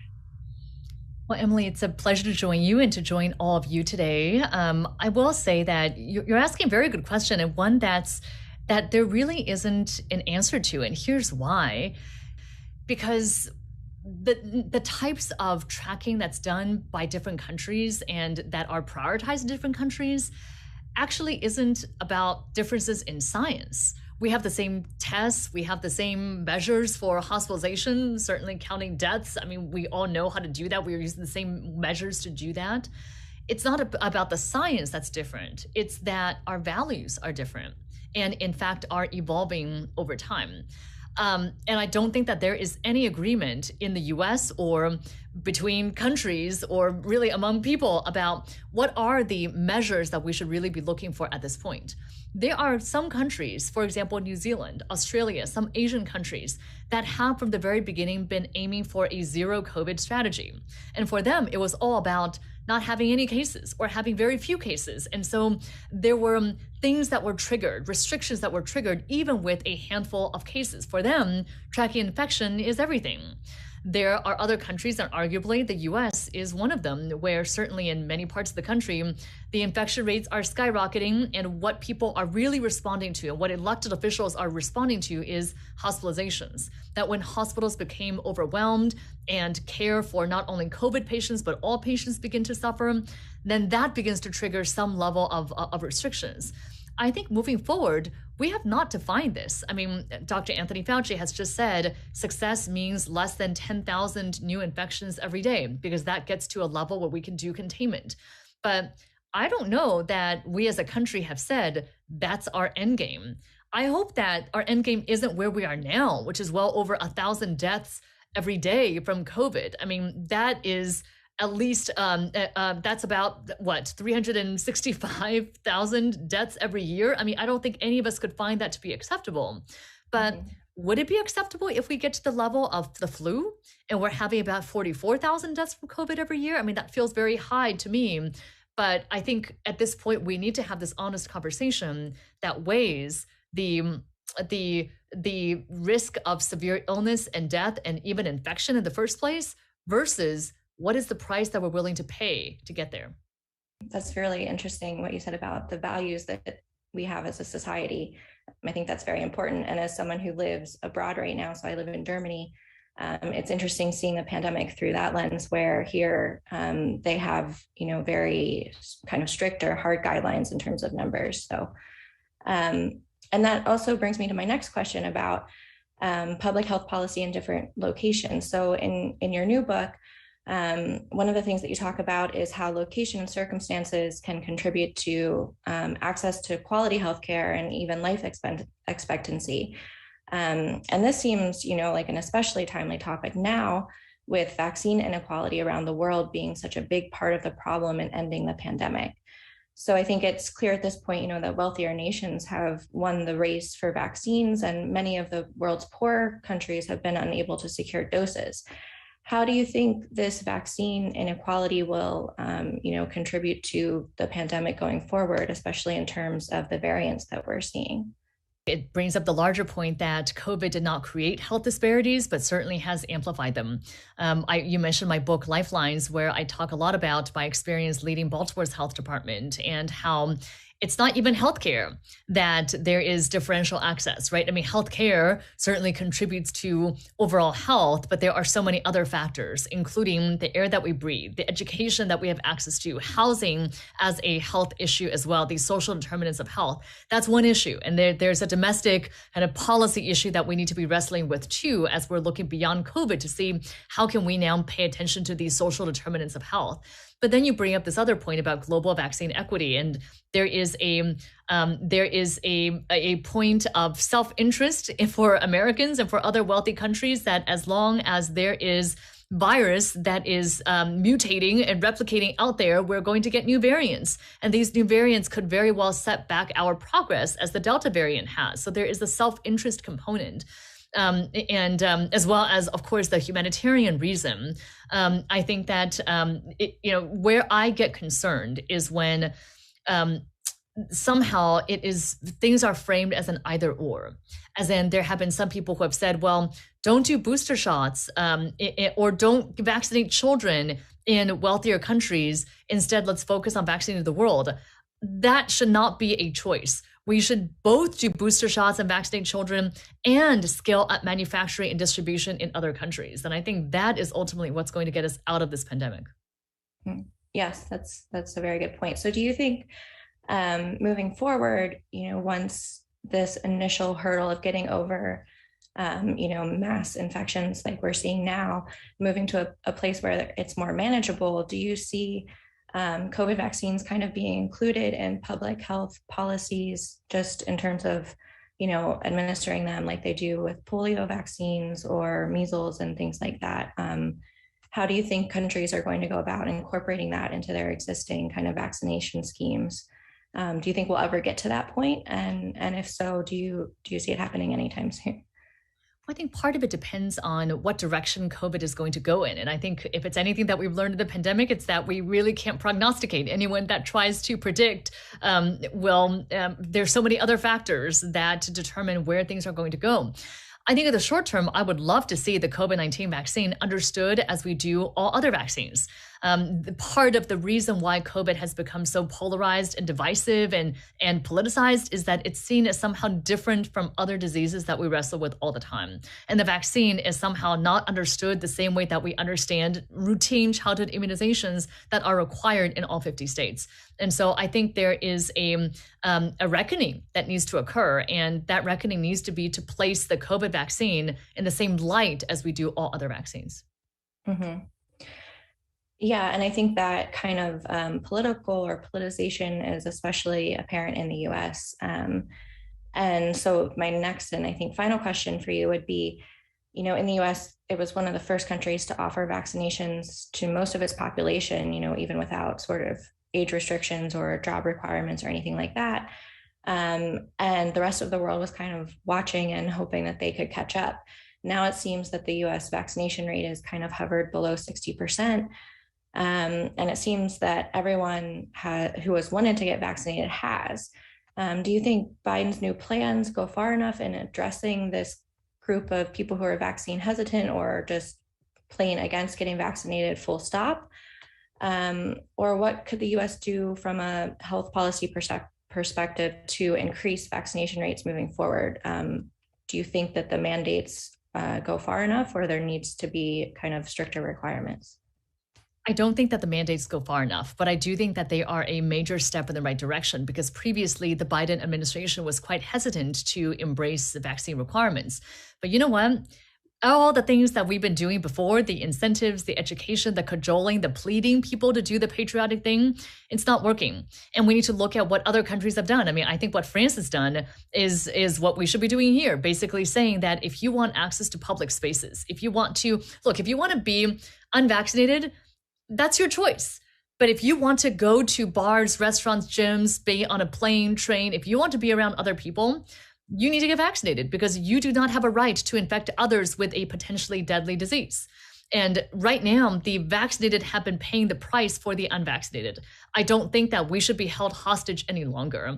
And it's not fair for the vaccinated to fear going to these settings. Why should the vaccinated be the ones who have to isolate themselves and stay out of public settings out of fear for coronavirus when the problem is the unvaccinated? And so I think that the president definitely did some things that were in the right direction, requiring federal workers to be vaccinated. I think what he's doing, especially around employers, asking for employers with over 100 people to either mandate vaccines or weekly testing, I think that will also help to push some employers over the edge, as in many employers might have already wanted to do vaccine mandates, but didn't want to take the fall for it. And so by now being able to say, hey, we didn't want to do this, but the federal government is making us do it, that provides cover for employers. And there are some employers too that may have feared losing their employees to the competition if they did this. Well, if everyone is under the same rules, they're not going to have that fear. It levels the playing field. And so I think those were the good things about the Biden plan, but I wish he had gone much further to mandate vaccines on planes, on trains, and to do what France has done. I don't think we can legally do that, but look at what San Francisco and New York have done. At least support the cities or give substantial incentives to entities and jurisdictions that are implementing that type of no vaccine, no service requirement. Do you see that sort of being implemented with a green pass situation like is common in Europe? Or do you think that the US would ever be able to institute sort of a federal tracking system of vaccinations? I think we need it. Do I think that we are there? Obviously, we're not there yet. And the Biden administration has said that they do not want to do that. But I frankly find it shameful. I wrote a Washington Post article about how it's shameful that we are relying on a paper card. I mean, that is so easy to counterfeit and to forge and to fake. Why are we letting people have this loophole? By the way, we also have this big loophole of religious and medical exemptions. And I think that people are going to absolutely abuse those as a reason to say why they're not getting vaccinated. We should not have those exemptions in place. Okay. Thank you so much, Dr. Wen. I think that's all we have time for. All right. Thank you. And great to join you today. Thank you, Emily Schneider. Thank you, Dr. Wen. So we're going to turn to our next conversation, which is what does terrorism look like 20 years from now? We have an all-star cast to have that conversation, moderated by Karen Greenberg, who is the director of the Center on National Security at Fordham Law School. She's just come out with a very relevant new book, Subtle Tools, about kind of all the downstream consequences of the war on terror, as we used to describe it, the unintended consequences of so many policies that came out of the 9/11. She's also a fellow senior fellow at New America in the International Security Program. Similarly, Javed Ali is also a fellow in the program, a senior fellow in the program.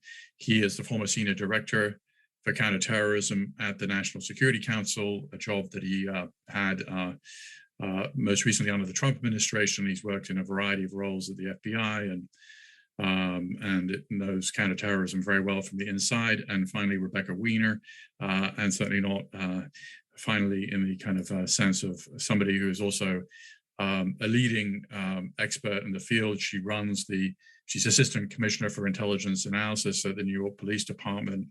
And in that role, she has arguably one of the most important jobs in the federal government when it comes to counterterrorism. So I'll hand it over to Karen, and thank you all for participating in this important discussion. Thanks, Peter. Thanks for the kind words. Thanks so much to New America and to its partner, ASU, for hosting today's event and for this panel, which I think is going to be very interesting to us all. 20 years is a long time to have gone by. And so posing the question, what's going to happen in the next 20 years is a little bit unfair. It's more like, can we take a pause? But in fact, in counterterrorism, as Rebecca can tell you, and as Javed will assent to, I'm sure, we can't take a pause. And so the question is, what will those next 20 years look like? We know that the road to terrorism is paved with incremental developments in ideology, capacity, and leadership. And in some ways, now that we've seen this 9/11 chapter, if not terrorism, come to an end, it's a moment to reflect on what new threats might emerge in terms of capacities, in terms of technologies, in terms of globalization, and just to think about it in the broader perspective. So that's what we're going to turn to today. Rebecca Weiner, you've been watching developments in terrorist movements abroad as well as here, thinking about present and future threats. And the panel that preceded us before the COVID one spent a lot of time talking about Afghanistan and what Afghanistan means in terms of the future of terrorism, among other things. And so I thought, in addition to talking about new tactics that you expect, unforeseen threats that you're starting to bubble up, you might just talk about where Afghanistan plays into this, particularly in the light of the DNI Avril Haines report on other threats, terrorist threats like in Yemen and Syria, taking on more importance in some ways and see more of a heightened threat than Afghanistan itself. So maybe we should start where this last conversation ended and move into your vision of the next 20 years. Well, thank you. Thank you so much, Karen. Thank you, Peter. This is a wonderful opportunity to spend 30 minutes planning the next 20 years. The good news is that whatever I say, by the time it has been disproved, we probably won't remember it. But thinking back to 9/11, it's amazing how much has changed and how much seems somewhat familiar. So we are now in an environment where we have an ascendant domestic extremism threat. And I know that Javed is going to be speaking about that, so I won't dwell on it, but just to note that is playing out in the West and all of its manifestations, from neo-Nazis to white supremacists and militia members, anti-government extremists, accelerationists, anarchist extremists. But at the same time, as Karen's just noting, you have new energy, an important new energy that has just been injected into the global jihadist threat with the Taliban's takeover of Afghanistan, which isn't just a problem for Afghanistan and the AFPAC region, but it's a kind of renewed energy into the whole global jihadist narrative, all while Iran is still seeking retribution for the killing of Qasem Soleimani and the nuclear scientist Mohsen Farzadeh. And that's just what's happening now. But bringing all of these strands together and taking a bit of a step back is a pervasive distrust in and antipathy for institutions of all kinds, whether it's secular Western democracy, elected officials, the police, military, the media, public health officials, as you all have just been hearing, telecommunications companies, the postal service. This is a growing problem, and it is obviously not new. It goes to the heart of what terrorism is as a tactic and as a philosophy, but it is increasingly widespread, in part because people are living in balkanized and self-reinforcing virtual information ecosystems. So even without additional pressure, the gathering momentum of this anti-institutional impulse will be disruptive, not to mention the geopolitics of events that have taken place over the last couple of weeks. Over the medium and long term, we're also going to have to grapple over the next 20 years with a multitude of exogenous disruptors. And I'm going to name three just because I think they're pretty important. The first is climate change, which can create mass migration flows, resource scarcity and conflict over resources, water, food, shelter, to include in, and this is important because anyone who is living in the United States over the last 3 months has felt up close and personal the impact of climate change in a way that I think caught some people by surprise. Here in New York, the sky was smoky from the fires on the West Coast, and we had 2 hurricanes in the span of a week and a half that ended up lethally killing a number of people here in our city. And we weren't even centrally impacted by either of them. So a lot of governments are going to really struggle to deal with the root causes and consequences of climate change, which will further erode confidence in the government and empower non-government actors for better and for worse around the world. So the second disruptor I wanted to flag is technologies like artificial intelligence, quantum computing, biological innovations like genetic engineering, which all will be used for really important innovations, may cure diseases like cancer and help out in all sorts of ways, but can have consequences. AI can be used to enable new attack modalities, more sophisticated drone attacks using facial recognition, advanced disinformation or social engineering campaigns, higher octane cyber attacks. Quantum computing may imperil current encryption capabilities and threaten the integrity of data. So we've all been talking about the cyber 9/11, which may dominate the threat landscape and our response to it over the next 20 years. And related to that is the issue of information supremacy, which I think will continue to be devolved from institutions to individuals. So the democratization of expertise that the internet has enabled has had a lot of benefits, but it also has risks.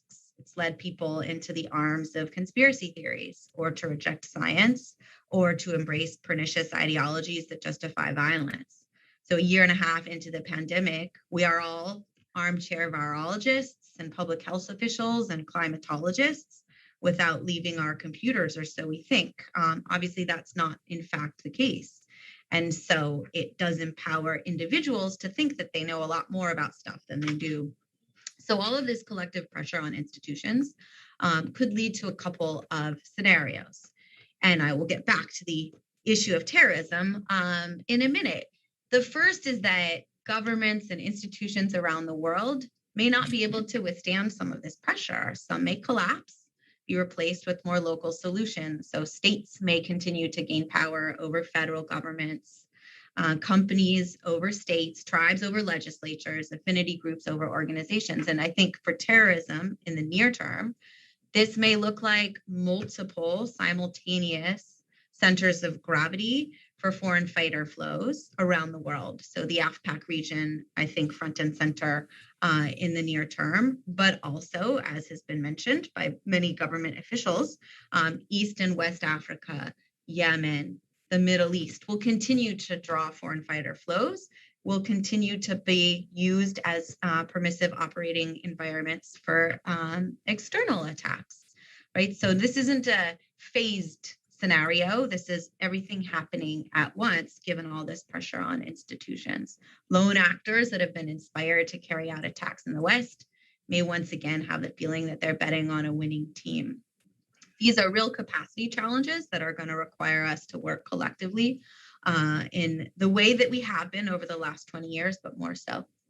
And at the same time, around the world, other countries are going to double down on institution reification and autocracy. And I'm thinking about China and Russia. That also incubates terrorism and backlash. So that's the kind of glass half empty scenario about what the next 20 years can bring. The glass half full scenario is that our institutions are going to be able to adapt to these challenges, will be strengthened by inclusiveness, by flexibility, able to accommodate multiple viewpoints, address disparate grievances, regain trust. So returning to the climate scenario, the levees will continue to be a bulwark against the hurricanes and the power will stay on. And in this scenario, terrorism remains a managed but persistent threat. So time will tell, and I will stop there. Rebecca, just one quick follow-up. When you said institutions and trust in institutions is under attack, you named many, but you didn't name the UN. Would you include the UN in that? I would include the UN. I would certainly include any international organization. And again, it's a wide-ranging sentiment that it's oversimplifying just to say institutions are under attack, because each ideology has its own particular manifestation. But it absolutely is part of a general distrust. Okay, we're going to come back to some of that glass half full part. Before we turn to you, Javed, just for people who are watching and listening in, you can submit your questions. If you look to the box on the right of your screen, on the right of the video, there's Slido, and you can just submit your questions. If you have a problem, you can contact events@newamerica.org, and we welcome your questions and we will find time to get to them. So, Javed Ali, you've been writing a lot about the theory of terrorism, the theoretical framework for understanding terrorism, which dovetails nicely with what Rebecca Weiner was talking about. And I just wanted to ask you to start with, can you tell us a little bit of how you see these waves of terrorism, these phases of terrorism, and whether or not you think they are overlapping at this point in time, or if they're really distinctive phases as you see them, and sort of connect it back to Rebecca's follow-on about what's happening in the world at large, particularly in the wake of Afghanistan. Yeah, thanks, Karen, for that. Great to be here with you. Thanks, Peter, as well. I'm glad to be participating in a New America event, and great to be with Rebecca as well. Rebecca and I worked together more than a decade ago on counterterrorism issues in the government, so it's always good to see her. So, Karen, to your point, in order to understand what the next 20 years might look like, even from the terrorism phenomena in the United States and the pure domestic terrorism aspect, not even talking about the international terrorism set of issues that Rebecca addressed, I would argue that you almost have to go back and look at the last 140 years of terrorist activity, not only in the world, but here in the US, and using this famous framework coined in 2002 by a UCLA political scientist named David Rappaport, where he came up with this 4 waves of rebel terrorism theory. That's the framework that I have used to draw out a new wave of terrorism, which I call the New Right Wave. And I would argue that wave started in the late 2000s, and the peak of that wave we have not yet seen. So I would argue that that curve, if you think about these waves that ebb and flow, it's still on the upslope. And January 6th was not the culmination of that wave, in my opinion. We've got a long way to go. And the different waves that Rappaport looked at had different features and ideological drivers behind them. But I think this is a very distinctly different phenomena, and I'm comfortable using this New Right wave, and then some of the groups and movements and beliefs that Rebecca talked about that seem to fit into this New Right basket of threats here in the United States. I think that's what we're talking about. I'm not trying to put the jihadist threats into that. But like Rebecca, I'm talking about some of the key factors that I think will propel this New Right wave going forward, because in my view, it's only been around for about 10 years here in the United States, maybe a little bit more. There's several factors. There's no one right answer. And even the 3 or 4 that I described, it's not an exhaustive list, but just very quickly, one is the fact that because of the impact of COVID, and obviously, other parts of this session over the last couple of days have touched on this, the anger and the grievances generated from COVID that affect this New Right phenomena. And here, that has given it a dynamism that I don't think existed even 5 to 10 years ago. So that is certainly an issue. And I think that played out in January 6th to a degree. It certainly played out here where I am in Michigan, with this audacious plot to kidnap the sitting governor, which looked like a real terrorism plot. This was not aspirational. So we've seen the concrete manifestation, and there have been other reports of disruptions and arrests of people plotting violence based on their anger grievances over COVID-related impositions or restrictions. So I think that is a key one, and this is going to be with us for a while. A second one is based on public statements from people like FBI Director Wray and other senior FBI officials. There is a large pool of Americans here in the United States that are latching on to these different beliefs and ideas that I would argue is exponentially higher than the pool of Americans that Rebecca and I were trying to put our heads around. What did that pool of jihadist Americans look like a decade plus ago? I would argue this pool it's hard to say because nobody knows what the real answer is. But even if you look at the number of FBI investigations alone and then figure that, well, just because you're under investigation, there's probably a much wider circle of people who are somewhere along that spectrum of radicalization and mobilization, we're probably talking about thousands, if not tens of thousands of people. And again, I think that pool is much bigger than the jihadist pool here in the US. Thirdly, I think, like Rebecca said, the impact of social media and mobile communications and modern technology, that is fueling these beliefs and ideas. It is also helping plots develop and emerge. And yes, the social media companies and tech companies are taking steps without government intervention or without government regulation, but it's still a sort of a fragmentary landscape with respect to which tech companies have which capabilities to do certain things. There's no uniform standards. There's no general set of principles that companies are operating under. Some don't even enforce their own terms of service. So this is something that is very distinct that 10, 15, even 20 years ago was not as big of an issue. Doesn't mean that there isn't still that physical way for people to be recruited and to go down rabbit holes of radicalization or mobilization. But more and more, I think this is happening in the virtual space. And then a fourth factor, and I'll stop with that and hopefully get into some additional questions, is just the really corrosive and divisive nature of politics here in the United States. And again, that was a driving factor of January 6th, not the only factor. But that phenomena too only seems to be further accentuated. Now, we're not unified as a country. We're further polarized for all these other reasons I just talked about. So that the way the country came together after 9/11, that seems like a long time ago in a distant memory. That feeling of unity over threats to our country, whether from at home or abroad, I don't think we're going to see that for a while. So those very quickly are four key factors that I think will propel this fifth wave of far-right terror or new right terrorism into the future. Whether it lasts 20 years or 40 years, like Rappaport's other waves, we don't yet know. But I definitely don't think it's ending anytime soon.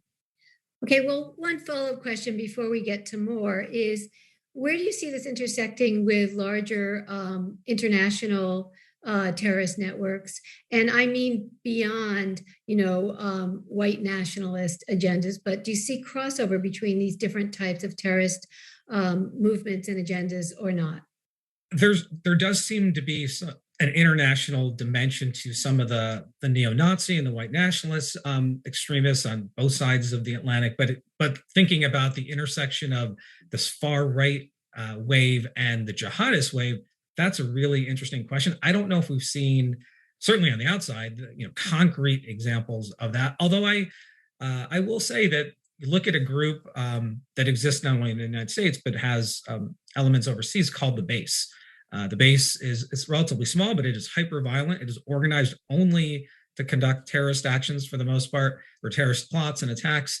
And it takes its name from Al-Qaeda. If that's not an example of some weird symmetry between the far right and the jihadist world, I don't know what is. Another interesting data point is in the aftermath of the Afghanistan withdrawal and all the terrible things that were happening on the ground there, some of the loudest voices, at least in the social media world, about welcoming this disarray and the chaos and the impact on U.S. national security were far right and anti-government and neo-Nazi and conspiracy and accelerationist extremists in the United States. So does that mean that plots are coming together or people are now moving forward for attack plans? I don't think so.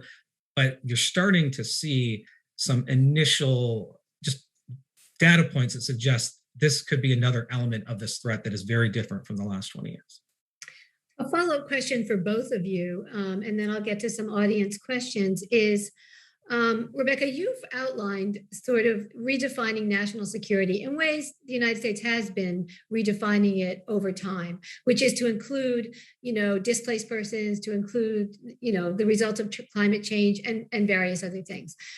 But my question is, are our institutions up to it? And what I mean is, it's not just about distrust in the institutions, it's about terrorism taking up, or this is a question, has terrorism taken up so much of the national security bandwidth that we need to maybe redefine, maybe cabin what terrorism is, or how do you see where terrorism is going to fit into this? Is it the bigger concept, or is it one of many concepts, and therefore there might need to be a different kind of interagency process? What do you think? I think that a lot of these issues are going to be intersecting, and terrorism is one consequence among many consequences. And depending on where you sit, you may think it is less important or more important than some of the others. I think that strengthening our institutions sufficiently that they can grapple with simultaneous climate-made as well as terrorist attacks that may emanate from that at the same time is going to require, and it's a trite phrase, but it certainly is applicable, whole of government, whole of society approaches. So terrorism, I think, becomes subordinated from the primacy that it has experienced over the last 20 years, perhaps rightfully so, but it is going to be an important element of what we're seeing. And I think it's just important to remember that these issues are going to be at the root of kinetic violence in ways that we may not always anticipate. And as local law enforcement here in New York, we have to start thinking about that along with the policymakers that are operating at the federal government. So that has not necessarily permeated through the law enforcement community or the emergency responder community, who are going to be at the front end of dealing with these challenges. Javed, do you think that because I know you've given some thought to this, that this, what Rebecca's referring to, this sort of sharing of information that, the country fought so hard for in the wake of 9/11, sharing of intelligence information, that what's happened in Afghanistan may be a signal about needing to refine our abilities to collect intelligence abroad, and in terms of what even to look at? Do you get a sense that the kinds of things our national security establishment is looking at as danger signs is on the front burner, or does there need to be some kind of rethink to speak to today's conference? Well, just on the point of Afghanistan and the intelligence infrastructure that had been in place to monitor threats and stop plots from developing or track people coming and going, that infrastructure is gone. And there's very little that is going to be left in country. And this seems to be a deliberate choice that the Biden administration made in terms of accepting a higher level of risk in terms of terrorism in the country. Now, it doesn't mean that we're going to be blind. It doesn't mean that it will be zero, because there will, as the Biden administration has said or hinted at, there will be offshore or over the horizon capabilities, both for intelligence collection and probably strike operations. We saw over the last couple weeks, 2 separate strike operations. But in terms of, again, the massive infrastructure that was in place for almost 20 years after 9/11, that is for the most part a vestige of the past. So we're going to have to reconceptualize what this kind of intelligence collection means to maintain a really high fidelity of awareness about people and plots and threats to the West. And my whole career was sort of in the trenches of that to a degree, not in Afghanistan, but more from the Washington perspective. And so this is something that hopefully the Biden administration thought through the implications, acknowledged the risk, and now has put some kind of mitigation plan in place in the region or elsewhere to help keep the country safe. And we're just going to have to wait and see what that looks like. But make no mistake, the environment of the last 20 years is no longer, and this is something we're just going to have to watch going down the road. Rebecca, we have a question I think you can answer, and it kind of follows on what Javed just said, which is being more specific. What are the key trends and terrorist threats you've seen developing over the last few years that you anticipate will play a significant role in counterterrorism efforts over the next few, or we'll say couple of decades? So a couple things. One is just an acceleration in the plotting speed, right? Successful attacks as well as mitigated. More is happening, and it is happening faster than ever before. Diversification ideologically. So we talked about domestic violent extremism, which is, a large bucket unto itself. Al-Qaeda, ISIS, Al-Qaeda resurgent. And I think we see that in New York playing out in a couple of ways, but certainly reinvigorating homegrown violent extremists who've been very active. And we saw obviously a significant uptick in activity here in the city, 2014 to the present. So you're going to have that threat, which I think is growing post takeover. The threat of foreign fighters, which has been in abeyance over the last couple of years due to the pandemic, but I see that growing certainly near term. And then the external operations capability that we talked about earlier. And that's not just an Afghanistan theater issue. That's a Yemen, that's a Somalia, that's a Sahel issue. So all of those coming together create an environment where we need to be able to grapple with disparate threats at the same time. Javed, anything in particular specific that you're worried about that you think there isn't enough attention to? Any particular tactic, particular ideology, framework of ideology that we haven't talked about? I think we've done a good job talking about potential tactics and the way threats may manifest. But one thing I didn't mention, and it may be sort of somewhat particular to this question, is part of the challenge, again, going forward, at least for domestic terrorism here in the U.S., are the significant differences in the legal framework and the gaps in authorities that exist for fighting terrorism at home versus abroad. And I think this will continue to be exploited here in the United States. I mean, it already has. So because we're dealing with Americans, because there are a number of constitutional protections that Americans can stand behind in order to walk right up to the line of violent action, how do we as a country tackle that while still balancing the rights and privacy of individuals and civil liberties? And again, not making the mistakes of 9/11, of over-securitizing and stigmatizing communities. And so these are all things we really have to think about. But again, because of the fact we are dealing with Americans here, this is going to make counterterrorism on the domestic terrorism side much, much harder. I think one thing I would just add in terms of modality, and we flagged it earlier, but just to double down is cyber related issues, right? And so social media has driven a lot of the inspiration, the radicalization and mobilization of the last decade. But true cyber will, I think, intersect with terrorism in ways that we haven't experienced it yet. And that will create its own whole host of problems for us. One final question for both of you, which is, in all of these counterterrorism kind of measures, how do you see the role of humanitarianism? How do you see the role of sort of efforts from the ground up, of sort of taking care of resource issues, taking care of individuals who are displaced, not so much in the framework of CVE, but really relying on other kinds of institutions to help out? Can this be pivotal in ways that we haven't looked at in the past? How do you see this? Rebecca, start with you. I mean, I think it's going to be absolutely vital. And we're seeing that here right now with the Afghan refugee issue, even in this country.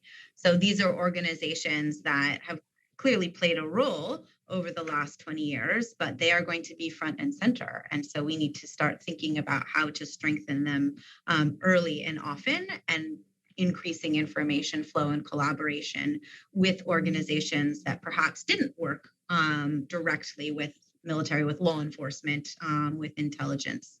And do you think efforts towards that are underway? Yes, absolutely. And I think more will have to be done.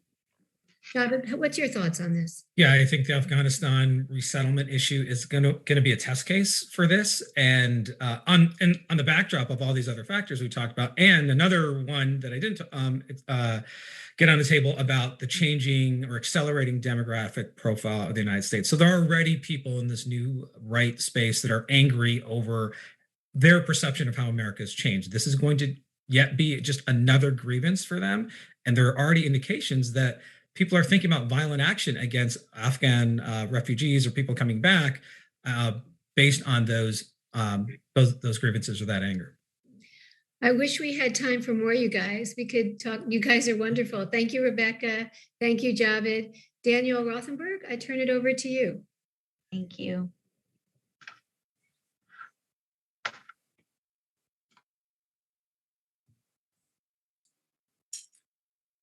So next, we're joined by the Honorable Sharon Burke, who's the president of Ecospherics and a senior fellow with the International Security Program in New America, for a conversation on the future of climate security.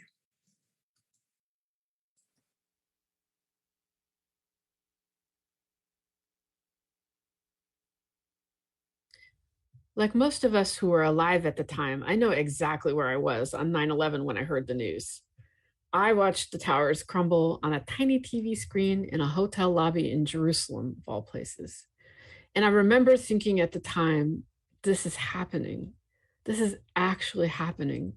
I don't want it to be real. So 20 years later, here we are.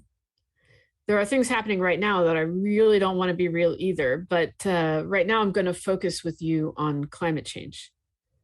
In February this year, people across Texas froze to death inside their own homes as an unprecedented winter storm kicked off this cascading failure that shut down the grid and water systems all over the place. It didn't have to be that way. This was partly the result of bad decisions on repairs and maintenance, things that were never done that could have been done.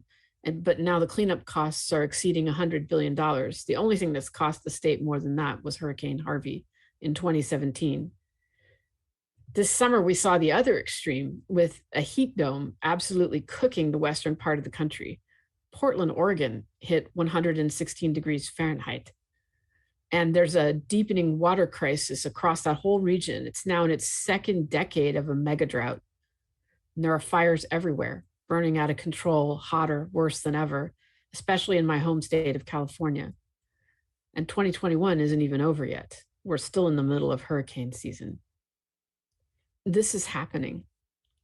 We don't want it to be real. And decades of a well-funded disinformation and deception campaign have allowed many of us to believe that it's not real. But climate change is actually unmistakably happening. And brace yourselves, because it's going to get worse. So what does it mean then to have climate security? And what is the future of climate security? Specifically, what does it mean for the Department of Defense in the United States and for the defense mission? So climate security really at its roots means weather and water conditions that are favorable to human civilization and to the natural ecosystems that we need to survive and to thrive. So we have that security now.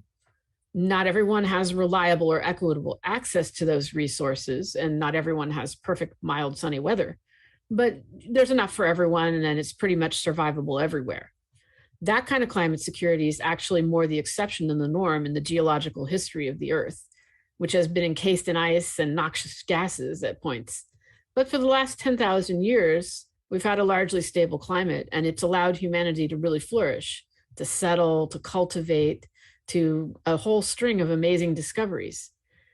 Unfortunately, that is not what the future of climate security looks like. Right now, no matter what we do, we're going to see 30 years of more volatile weather and rising sea levels. So what we've seen in 2021, only probably worse. This is the hangover of the industrial age, the change that's locked into Earth's systems from 200 years of burning fossil fuels. Now, what comes after that 30-year period depends entirely on whether nations of the world can cut greenhouse gas emissions. But the scale and scope of that, of what we have to do, is just staggering.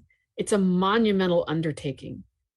Think of everything that you will do today or that you've done today, not just driving your car or flying in a plane, but all the things you plug in, the plastic bottle that your shampoo comes in, or the wrappers that are around all of your food, the air conditioning that maybe is still on and that you relied on to get through this miserable summer.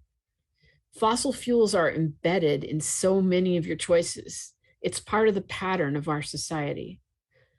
With the disparity in the quality of life between the United States and almost everywhere else, everyone's tried to follow in our footsteps. One result of that is that the world today consumes 35 billion barrels of oil, 4 trillion cubic feet of natural gas, and 8 billion tons of coal every year. Carbon dioxide levels in the atmosphere are higher than they've been in 2 million years. So that's pretty much a worst case scenario trajectory, which means the future of climate security is not bright. And that's certainly what the latest United Nations Intergovernmental Panel on Climate Change report says. And it also says we're running out of time to fix that before it's too late to do anything to protect climate security. I'm not optimistic. I'm not. We can't even persuade half of our population, or a little over half of our population, to get vaccinated in the middle of a pandemic that will kill them. So I'm not optimistic, but I'm a pragmatist. And so we have to try. We have to. We must. What choice do we have, really? And the fact is that there are many things we can do. I think it starts with making sure that our infrastructure and our social systems are more resilient to natural disasters. And we just have this new bipartisan infrastructure bill that I think will help. And it's also not just about money, or new money at any rate. It's also about making sure that other funds that we do spend, we spend in a climate smart way. We have to invest in innovation. That means radical energy efficiency, new forms of energy, but also just different patterns of consumption. Electric vehicles are a good start, although they really do continue the pattern. We just learned during COVID that we can break from the past in a radical way when we really have to, like working at home, which consumes a great deal less energy. We can cooperate with other countries and make sure that everyone has access to the science and the technologies and the investment they need to succeed in a post-fossil fuel global economy. And the United States will only make it if we have partners and allies in this. And that includes our biggest adversaries. We can't do this without China.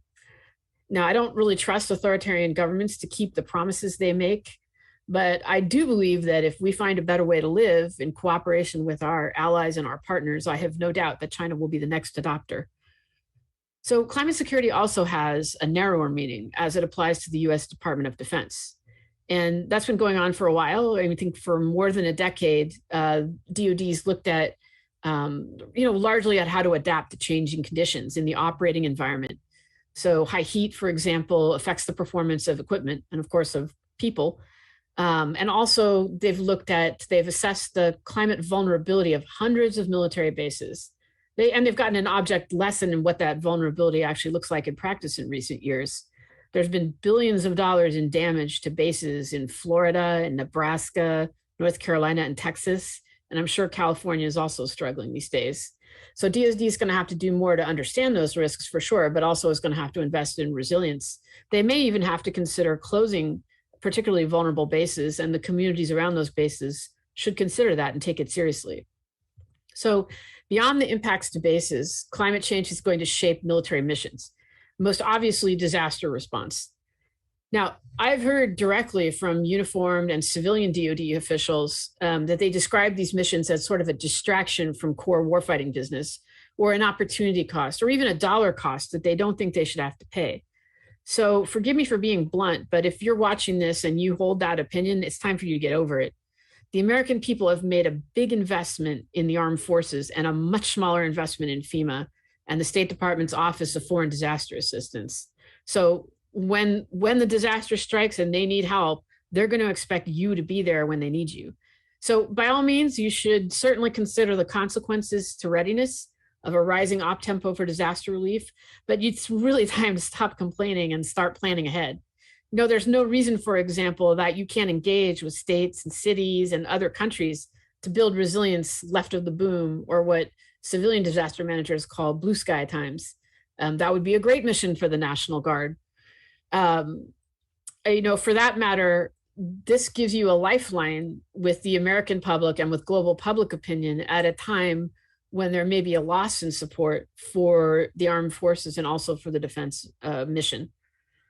So there are other more indirect ways that climate change will affect the defense mission. And really, these are consequential. They'll reshape the geopolitical landscape.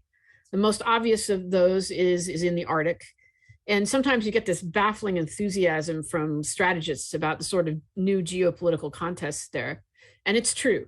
There's an entirely new ocean opening, a new sea line of communication, newly recoverable resources. The Russians are rattling their sabers.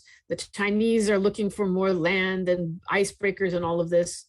But I don't really think there's anything to get excited about in this, because if we really get to the point where we have a blue Arctic, we've got bigger problems, because that means catastrophic climate change is well underway. And that's when we'll see the really big impacts to global security. All those slow and sudden disasters I talk about, but also all the ripple effects like higher food prices and forced migration, those impacts are going to interact with other factors like a history of conflict, like a weak government, or poor rule of law. There will be broadly destabilizing consequences of climate change at that point. And in fact, it's already a factor. You can see it in places like the Sahel or in the Horn of Africa. So in his first week in office, President Biden directed the Pentagon to do a climate risk analysis to understand this better. It's finished now, but I think it's only the beginning. Just like you wouldn't use data analysis from the Future Vertical Lift to tell you what ground combat vehicle to buy, you wouldn't want to use data and analysis about how climate change is going to affect China or the 40% of China that has good land and water and where all the people live. You wouldn't want to use data for that to tell you what's going to happen in Central America and the way that it might empower criminal networks and drive out migration. You need to take each situation its own merits and understand what the risks are. So the administration is also plussing up spending in this area, and I think we'll see much more significant dollars committed in the fiscal year 2023 budget. At the same time, not every significant initiative is going to be all about money. So, for example, recently the Pentagon required that its defense contractors, well, it didn't require, it requested that its defense contractors submit information about their greenhouse gas emissions in their supply chain, in what they make for the department, in their own corporate practices. And I think all of that is a prelude to stronger energy and climate resilience requirements and specifications in the acquisition process. So the big defense companies should be ready for that. And it would be nice if they saw that as a comparative advantage or a competitive advantage and not just something that they have to comply with. So I think also that the administration realistically is going to ask the Department of Defense to cut greenhouse gas emissions. It's coming, and that's fair. On the other hand, much has been made about the fact that DoD is the largest emitter of greenhouse gas emissions in the country, and it's true. It does have a big carbon footprint. In 2020 alone, they bought 87 million barrels of petroleum fuels that cost them $10 billion, another $4 billion in electricity. That's a lot, but that's only one institution. And in fact, 98% of all consumption, energy consumption, and greenhouse gas emissions in the country come from the civilian sector. So that's where the action needs to be. The economic development, the innovation, the investment that it's going to take to actually get climate security, those are civilian responsibilities for the most part, the private sector, civil society, civilian agencies, and all of us personally. At the same time, that's all what we need to do in the near term. As I said, the future of climate security is not bright, and we're on the path to a worst case scenario. And in fact, it may already be too late. That UN climate report talked all about tipping points, like the melting of ice, the melting of permafrost, the vast ocean currents that control the climate are slowing down. Any of those, if they happen, could be a total game changer. If those happen, or if we fail to cut emissions, then the future of climate security will mean something else altogether. And it will very much be a defense mission, in my opinion, because such profound natural insecurity and all of that will come with it. There will be a contest for resources, everything from potable water to productive land. There will be lots of displacement and unsettled conditions. It's going to mean more conflict. There's no way that it won't. And the truth is, we don't really know when that might happen. That could be the world my great-grandchildren will inherit after the turn of the century, or that could be my own reality in the next 2 decades. We just can't be sure. What we can be sure of is that this is happening. This is actually really happening. And if you're in the defense industry or in the armed forces, and you're assuming that the current efforts on climate security will pass in the next election, I do hope you'll reconsider. Because we as a people cannot afford to keep making this political or optional. There's just a sliver of hope right now, and we all need to grab it if we want any chance of future climate security. Great. Thank you, Sharon. I'm introducing the next panel. We're very lucky to have the Mexico's former Secretary of Foreign Affairs, Jorge Castaneda Gutman, who is also the author America Through Foreign Eyes. He's a former Bernard Schwartz Fellow at New America, in conversation with Isabel Migoya. She's the Stakeholder Manager for U.S.-Mexico the Foundation. She's also a Future Tense Research Fellow at New America. And they are going to talk about what should the future of U.S. policy in Latin America be. Over to you, Isabel. Thank you. Thank you so much, Peter. Before I start, I just want to remind the audience that we will be using Slido to submit our questions. Slido is the box located on the right on the video. And if you encounter issues, please contact New America at events@newamerica.org. It is my honor to be here and to have the opportunity to have this conversation with you, Dr. Castañeda. Right. You know, when I moved from Mexico City to Washington, D.C. to study American foreign policy at Johns Hopkins SAIS, I was really excited and looking forward to have these class debates and passionate conversations about the US-Mexico and US-Latin American relationship. And I was like, well, I'll get to know what the Americans are plotting against our countries. And let me tell you, it has been a very humbling experience to be here as a Mexican. There isn't much debating or plotting about Latin America. The news, politics, classes, all are dominated by China, Russia, the Middle East, North Korea. And I think we even spent a whole week discussing Greenland and the potential purchase by the US. So despite our geographic proximity, beyond the talk about a border wall with Mexico, Latin America seems to be at the bottom of the to-do list of American diplomats and policymakers. So after 2 years in DC, fighting an uphill battle, trying to explain why Latin America is important, I feel like this conversation is going to be like free therapy for me. So 20 years ago, it did seem like the US government was ready to prioritize the ties with the hemisphere in a way that we have never seen before. And you, at a time, you were Mexico's foreign minister, and you visited Washington, D.C. with President Vicente Fox in early September. And we tend to forget how close we were to a new immigration deal and to expanding NAFTA with President George Bush. And then just 1 week later, 9/11 happened and everything changed. So here we are, 20 years later. The world has changed a lot since the terrorist attacks, but what seems constant is the lack of engagement of the United States with Latin America. So I was wondering if you would like to start this conversation with a brief reflection on how the world changed with 9/11, specifically the policy towards Latin America, and whether you see the current moment as another opportunity for Washington to recalibrate its priorities and be more intentional in its strategy in the hemisphere. With all the instability and dangers to democracy through Latin America, shouldn't all the alarms be sounding at the White House, the State Department, and the Pentagon? Well, Isabella, thank you.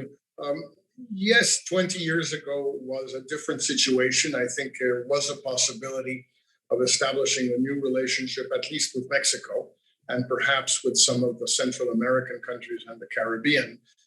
That, as you say, was swept away by 9/11. And really, there hasn't been an opportunity like that ever since then. Today, the interesting part, the opportunity that may be there is that the Biden administration, in many ways, is carrying out domestic policies that can be seen as very encouraging and very promising for Latin America, as even, I would say, an example for Latin America to follow, because the agenda is very similar. The United States is now trying to rebuild or build a proper welfare state deserving that name. And Latin America is facing pretty much the same challenge in country after country. So in that sense, I think this is a wonderful window of opportunity for Latin America or many countries to come closer to the United States and vice versa. But what you say is absolutely true.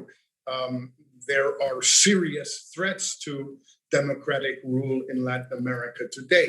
We see it in the countries where these threats have been present before or have materialized already: Cuba, Venezuela, Nicaragua, Bolivia to a lesser extent, but still today, and in countries that are also beset by populist threats to democratic rule, mainly Brazil, which is becoming increasingly worrisome, but also issues in other areas of the region, perhaps Peru, perhaps Mexico, but certainly El Salvador.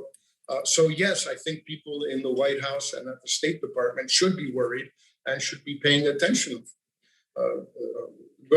The good news is today, I think the Assistant Secretary for Inter-American Affairs was finally ratified by the Senate. And so that will make things easier, but certainly they should be looking closely at what's going on. And you think that the Biden administration, we're already 8 months into the Biden administration. Do you see a significant improvement, a significant difference between the previous administration with what we see today? Because I see a lot of talking and sometimes not very actionable strategies. Well, there's a lot of talk, which is the right talk, but doesn't mean much. But unfortunately, on policy, the Biden administration's policy resembles that of President Trump's remarkably in two ways. One, there is only one issue that the Biden administration has with Latin America, and it's immigration. Yeah, correct. And immigration policies or migration policies are remarkably similar to Trump's. It's a kinder, gentler Trumpism. They don't threaten, they don't bully, they don't insult people, because these are nice people. They're decent people, the Biden folks. But the policy is pretty much the same. Have the Mexicans do the dirty work for the Americans, and have the Northern Triangle countries do the dirty work for the Mexicans. That's pretty much what Trump did. So I'm not sure that there's that much of a difference. I regret this enormously. I think this is very disappointing. But basically, it boils down to pretty much the same thing. Exactly. And the Biden administration, they have been pretty vocal about they're going to fix the roots that cause migration. But there's something very important called climate change that every day is causing massive influx of migrants into the United States. And do you see a real commitment from the Biden administration to address those roots, but that they go beyond their, like, it's not about just pouring money into these countries. It's about building a real state for people to stay in the country. So do you think that if the Biden administration continues with this paternalistic, if we want to say, approach to migration, you think it's going to change something in the future, considering that climate change is the biggest threat right now? Well, climate change is a big threat, obviously, all over the world, and in particular, for example, in the Northern Triangle countries and in certain regions of Mexico. There's no question about that. But this is not the only driver of migration. It is violence, it is corruption, it is the lack of economic opportunity. And by the way, all of these things are true for Mexico as for Honduras, El Salvador, and Guatemala. There is no difference, really. The Biden administration tries to make Mexico look different. It's not different. Between 40% and 50 and half of the people who are detained at the border by CBP are Mexican males, single Mexican males. The Americans don't like to say that because they want President López Obrador of Mexico to keep doing the dirty work. And so they want to have Mexico on its side. But the issues are practically the same. When I hear people in the State Department or in the NSC saying that they want Mexican cooperation to fight corruption in Guatemala, please, hello. We teach corruption. We don't teach anti-corruption. We have PhDs in corruption in Mexico, and this government is not any different from previous governments. So it's a little bit silly in terms of posing the problems in that way. The fundamental issue is that the root causes must be addressed. That's a good idea, but that's a very long-term idea. The real issue is what you do tomorrow morning when roughly 1,000 people will try to cross the border without papers. And where you're going to send them back to Mexico in terrible conditions?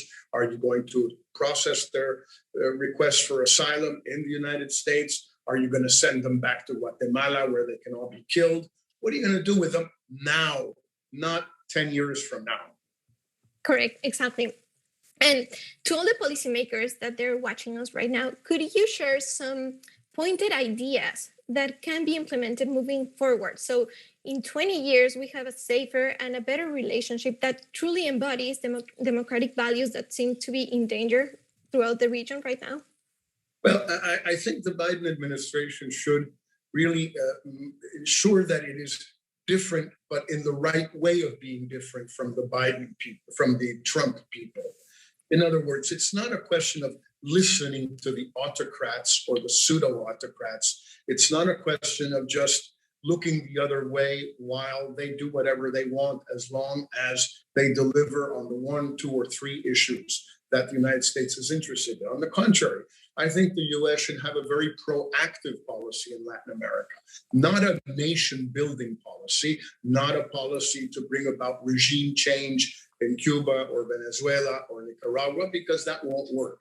But a policy where American values or Western values or liberal values are pushed actively by an administration that believes in them domestically, doesn't necessarily believe in them internationally, but it does believe in them domestically, fighting against corruption, fighting against poverty, fighting against inequality, fighting against the lack of a social safety net, fighting for human rights, defending democracy collectively. President Biden has wisely called for an international conference later this year, at the end of this year, a sort of community of democracies, or to defend democracies. Fine, but what's he doing about defending democracy, at least rhetorically, in Brazil, in Mexico, more actively in Nicaragua, in El Salvador? In other words, there has to be a push for really the Biden administration's values. And if that gets in the way of more immediate American interests, try and have a two-track policy. The United States is having a two-track policy with Russia and with China. Why not with Mexico and Brazil? And what would that double-track policy would look like? It would be, on the one hand, to speak out on issues that are important, and on the other hand, engage with these countries on matters that can be engaged with, but not sacrificing principles and values to expediency. Talking to the Brazilians about the issues speaking out to the Brazilians on the Amazon, on the environment, on human rights, on elections, although Jake Sullivan did something like that when he visited Brasilia a few weeks ago, but being much more explicit about it without being strident. And at the same time, engaging with the Brazilians on issues, for example, like Huawei and Chinese involvement in Brazilian 5G, and engaging with Brazil on trade, engaging with Brazil on other issues like the environment, but speaking out also on what they're doing in these matters. The same with Mexico, corruption in Mexico, human rights in Mexico, the war on drugs in Mexico. Engage on migration and speak up and speak out on these other issues. And we could go down the list country by country. Exactly. But I think that the biggest problem, and probably the most difficult question, is how do you engage with the region without being considered like an intervention? The American imperial is coming to us. So where's that fine line between engaging without violating the country's sovereignty? Well, to begin with, many countries in Latin America, most countries in Latin America, for example, have signed a series of conventions or treaties or statements that make the defense of human rights or the defense of democracy a collective, a multilateral issue. Just 3 days ago on 9/11, we celebrated the 20th anniversary of the signing of the Inter-American Democratic Charter in Lima. Colin Powell and I were among the signatories at the time. This is something that every Latin American country has accepted. So the definition of intervention, the definition of imperial involvement has changed over the years. The United States, for example, could consider once again, the Biden administration is very well suited for this, consider once again signing the so-called San Jose Pact or American Convention on Human Rights from 1968, which it has never ratified. And we could go on like that with a series of issues. On corruption, for example, it's wonderful to fight corruption, and all governments in Latin America want US support and cooperation in fighting corruption, but not just the guys that the Americans don't like, not just the bad, quote unquote, in Venezuela or Nicaragua. Yeah, that's fine. But what about the corrupt guys in Mexico and in Guatemala and in El Salvador and in Honduras? What are you going to do about them? And we could go again down the list. In Colombia, what about human rights violations in Colombia? What about corruption in Colombia? And we could go on like this. So the definition of what you call imperialism or interventionism has changed over the years. And many Latin American countries prefer cooperation with the United States in dealing with the matter, and don't see that cooperation as interventionist. Correct. And maybe also the next most important question, how do we keep Latin America relevant? Because we don't want to be falling through the cracks with the State Department that they're concerned about China and Russia. How do we keep our region relevant beyond the migration issue? Well, that's a Latin American concern, and I'm certainly glad to focus on it for a second. It doesn't really have that much to do with the US. Latin America cannot be relevant if it does not speak with a single voice. That's very difficult today because we have countries that are ideologically, with governments that are ideologically worlds apart. You have Mexico, Argentina, Nicaragua, Cuba, Venezuela, Bolivia on one side, and you have Brazil and Chile and Colombia, Peru, we will see now, but these other countries, Uruguay, Costa Rica on the other side. It's very difficult to speak with one voice when you have such great ideological and political differences. At the same time, there are many issues on which theoretically these countries could speak with one voice. If the Brazilians, for example, were to become a bit more sensitive to these matters on the environment and climate change, on fighting corruption, which at least rhetorically is something that everybody agrees upon, defending human rights. Obviously, you can't count on the Cubans or the Venezuelans or the Nicaraguans or the Salvadorians on that matter, but you should be able to count on the other large countries.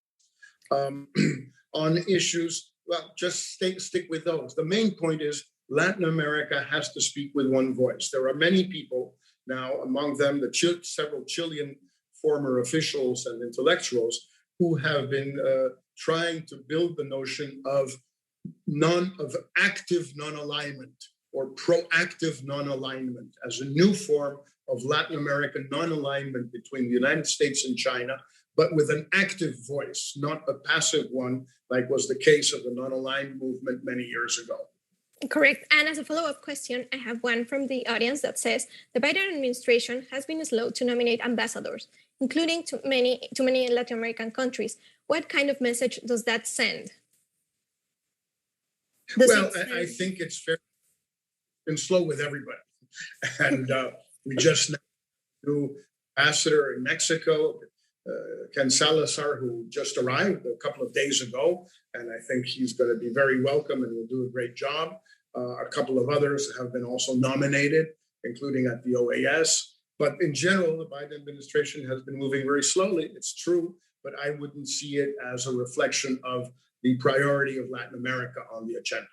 Thank you. And we have just 2 minutes left. So 2 brief sentences. What should be the U.S. foreign policy towards Latin America in the next 20 years? Well, in the next 20 years, I think, of course, that goes way beyond the Biden administration.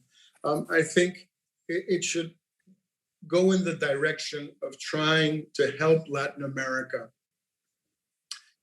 become the type of societies that Latin America has been seeking to build for many years and in many different ways, with some success and with some failures. The United States today, and this is a point I make in my book, America Through Foreign Eyes, the United States today is facing the challenge of reducing inequality, of facing up to its history of slavery, of what happened with the Native American population, of what happened with Mexico, et cetera. It's facing up to this like never before. It is trying to build a social safety net that will really protect everybody, to deliver health care to everybody, to end many of the aspects of systemic racism and violence. All of those things, the US should export those ideas. Soft power is what makes American civilization, not American empire, American civilization powerful and promising and attractive to everybody. In the competition with China in Latin America, the US can win hands down if it promotes the current values, the current promises and challenges of American civilization, not those of the Trump administration, not those of the Bush administration, but those of today, of the progressive wing of the Democratic Party. Thank you. Thank you so much for such a powerful conclusion, and thank you to New America and Arizona State University.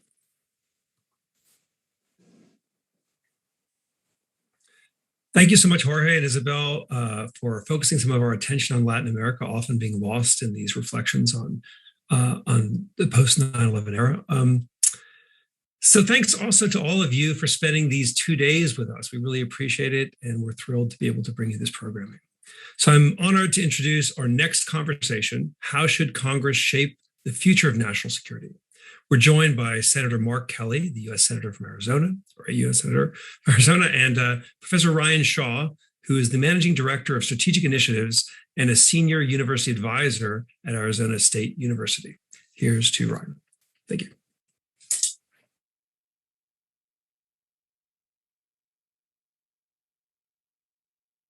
Senator Mark Kelly, thank you so much for spending some time with us today to discuss the role of the Congress in the future of national security. In the interest of time, let's just jump right into it, starting with a bit of a retrospective question. How did the Congress and Congress's role in national security change after 9/11? And now looking back with 20 years hindsight, you think those changes have been mostly positive, or are there some you wish we could take back?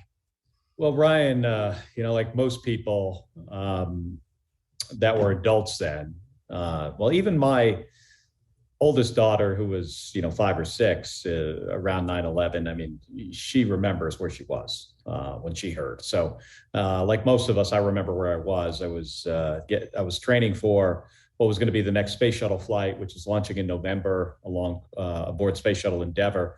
We were about 2 months from launch, and I was training in a simulator at the Johnson Space Center.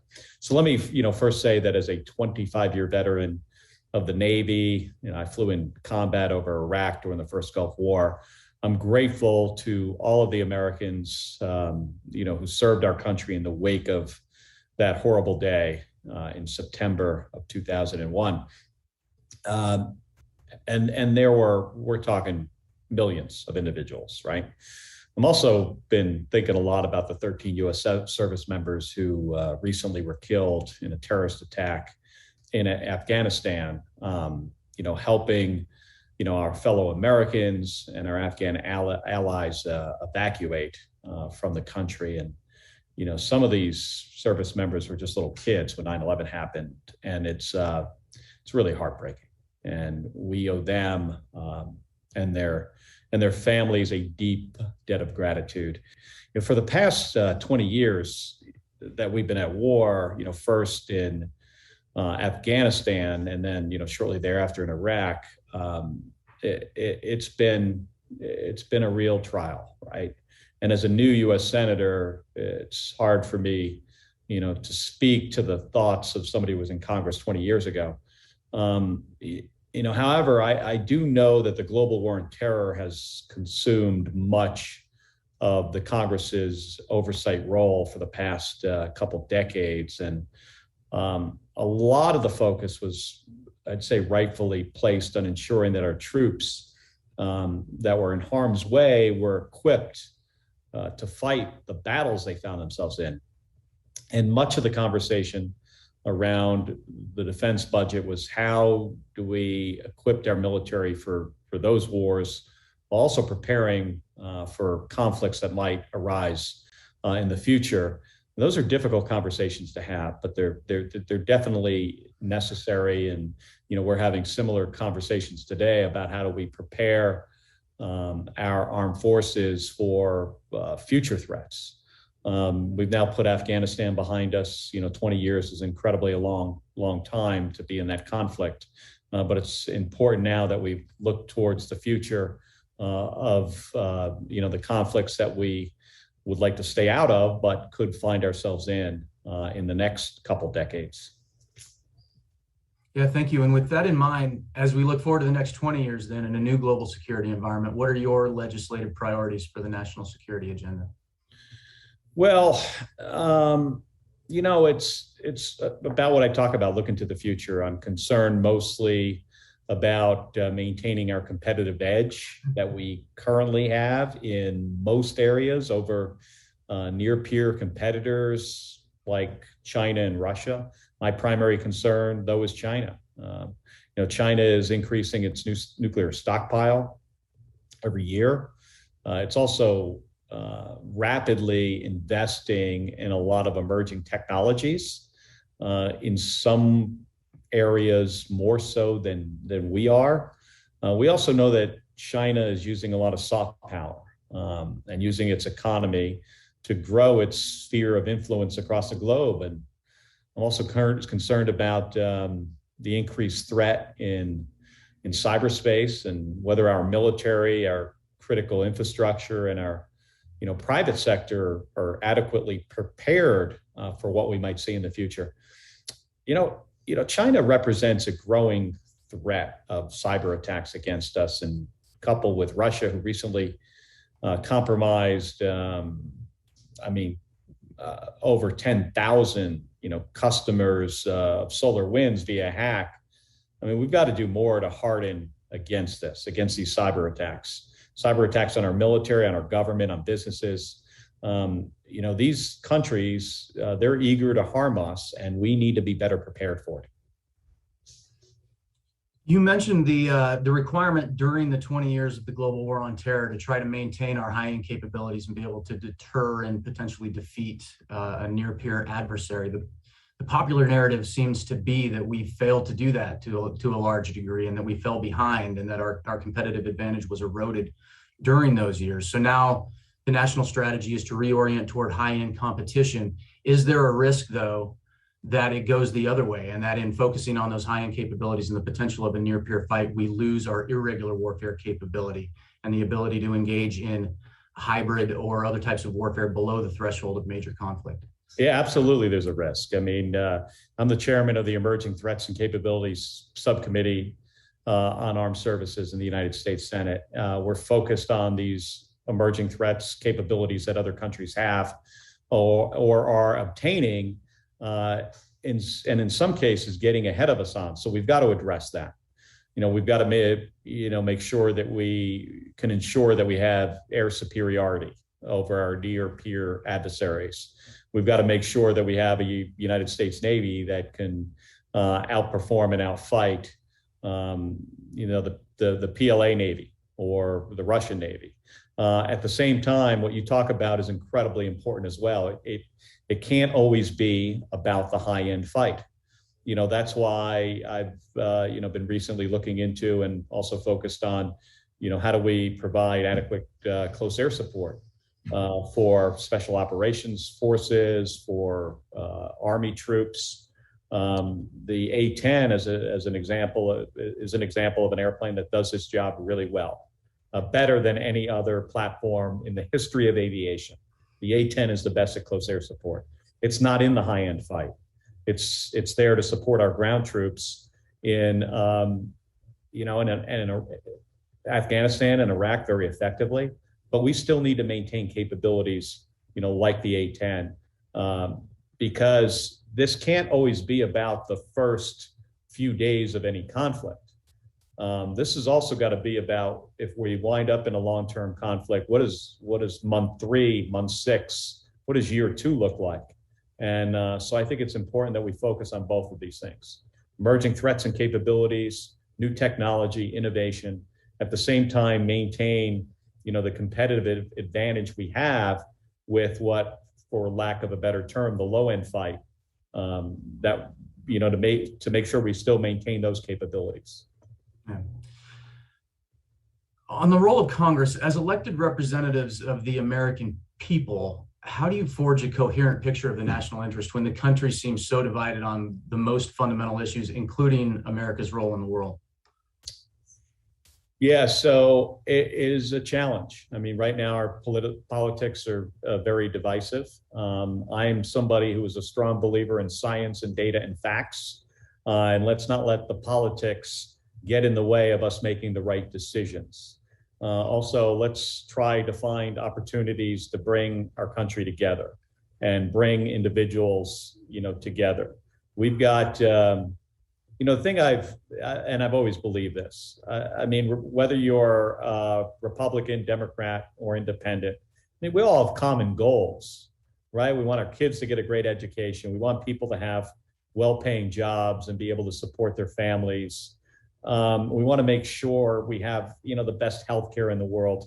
These are things we all agree upon. It's just, how do we get there? So I think it's important that we all try to focus on,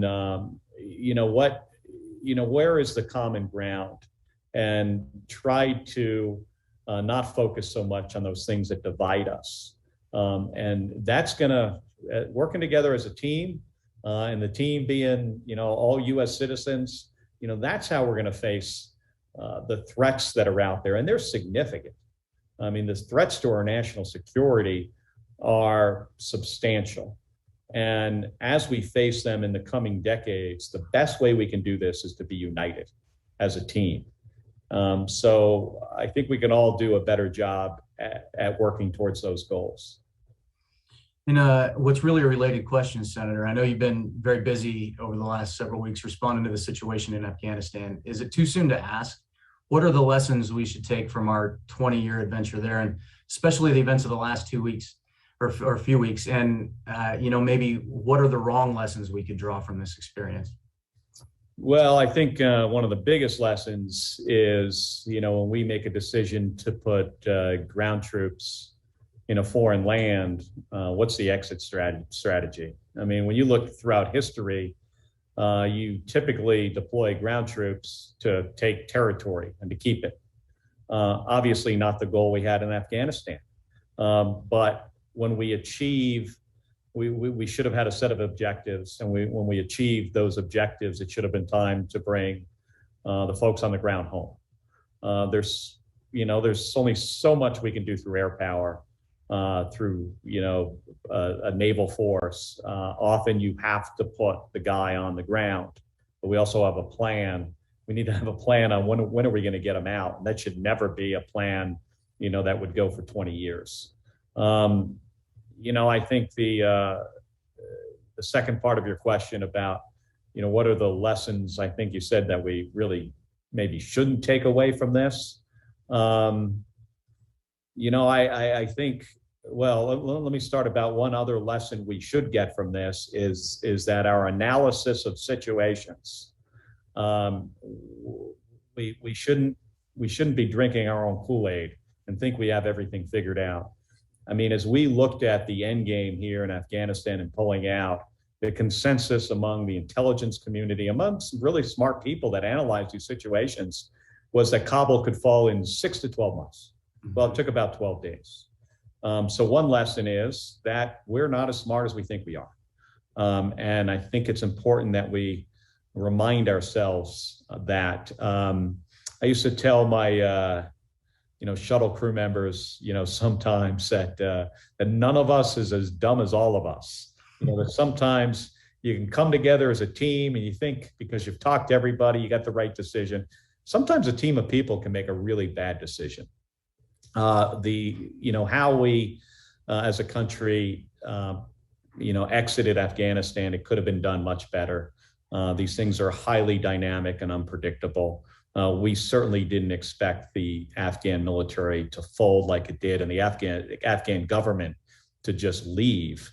Could we have been better prepared for the worst case scenario? I think we could have been.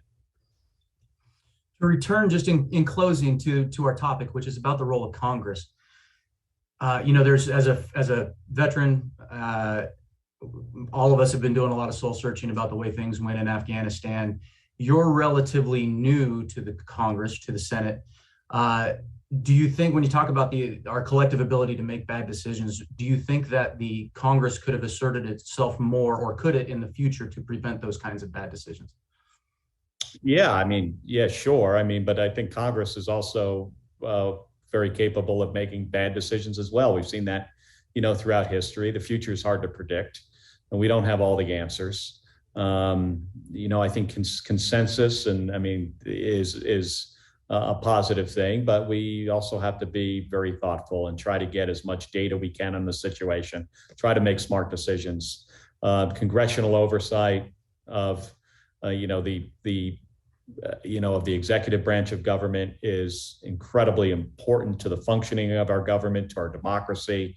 Congressional oversight of the Department of Defense is critical. I'm proud to be a member of the Armed Services Committee. We're going to continue, in my role in the United States Senate, we're going to continue to do that.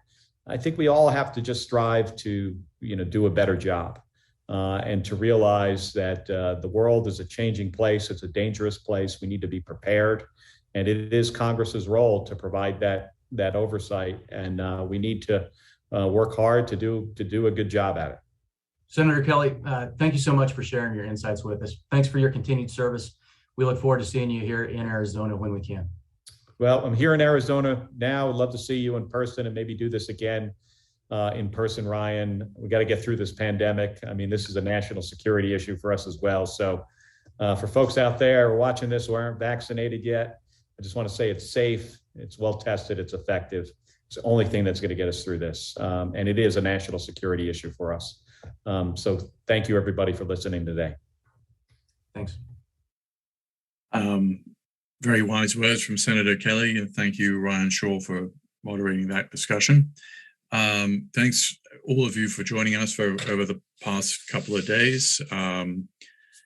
Thanks to our partners at Arizona State University. Thanks to our co-partners also at the Army War College, the Strategic Studies Institute.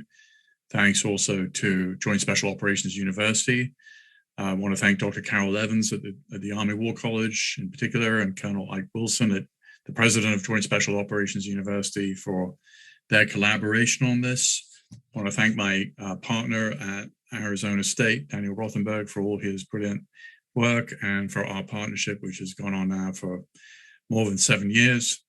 Thank you also to everybody at Arizona State who makes that partnership possible, including President Michael Crow, Senior Vice President Jim O'Brien, Dean Pat Kennedy, Dean Pardis Madavi, the Director of the School of Global Studies, Politics and Global Studies, Magda Hinoza, Professor of Practice Jeff Kubiak, Leah Legg for the videos from ASU. Thank you, Samantha Lloyd and VizLab, as well as Carrie Holstein and Ed Plus. At New America, I'd like to thank our CEO, Anne-Marie Slaughter, our President and Chief Transformation Officer, Paul Butler, Davis Derman and Melissa Salik-Verk, who were instrumental in organizing all this. We're also entering into our 4th year with a partnership with the Army Chief of Staff, thanks to our new Army Fellow, Colonel Crystal Hills. Thanks to our events and communications team, without which this could not have happened. Director Alison Yost, Joanne Salvatores, Jason Stewart, who put together all these wonderful videos, Angela Speedalot, who was absolutely key to making this happen, Samantha Webster, Lulan MacArthur, McKinley Lutz Adlock, and thank you to the Future Security Forum Planning Committee. We meet many times over the course of the year to make this possible. Candice Rondeau, Sharon Burke, Heather Herbert, Alexandra Stark, Peter Singer, Dana Jew, Kevin Donnelly. And then also thank you to Magnolia Bluebird, who produced this with Taryn Bradley and Harmony Getz in particular, our production company PM1, Tony Peer and Jeff Lacamon. And we hope to see you at our next National Security Forum, which right now is supposed to be in person on September 13th at the Ronald Reagan Building in Washington, D.C. Thank you for listening, and I will see you next year, we hope. Okay, thank you. We will see you next year. Thank you.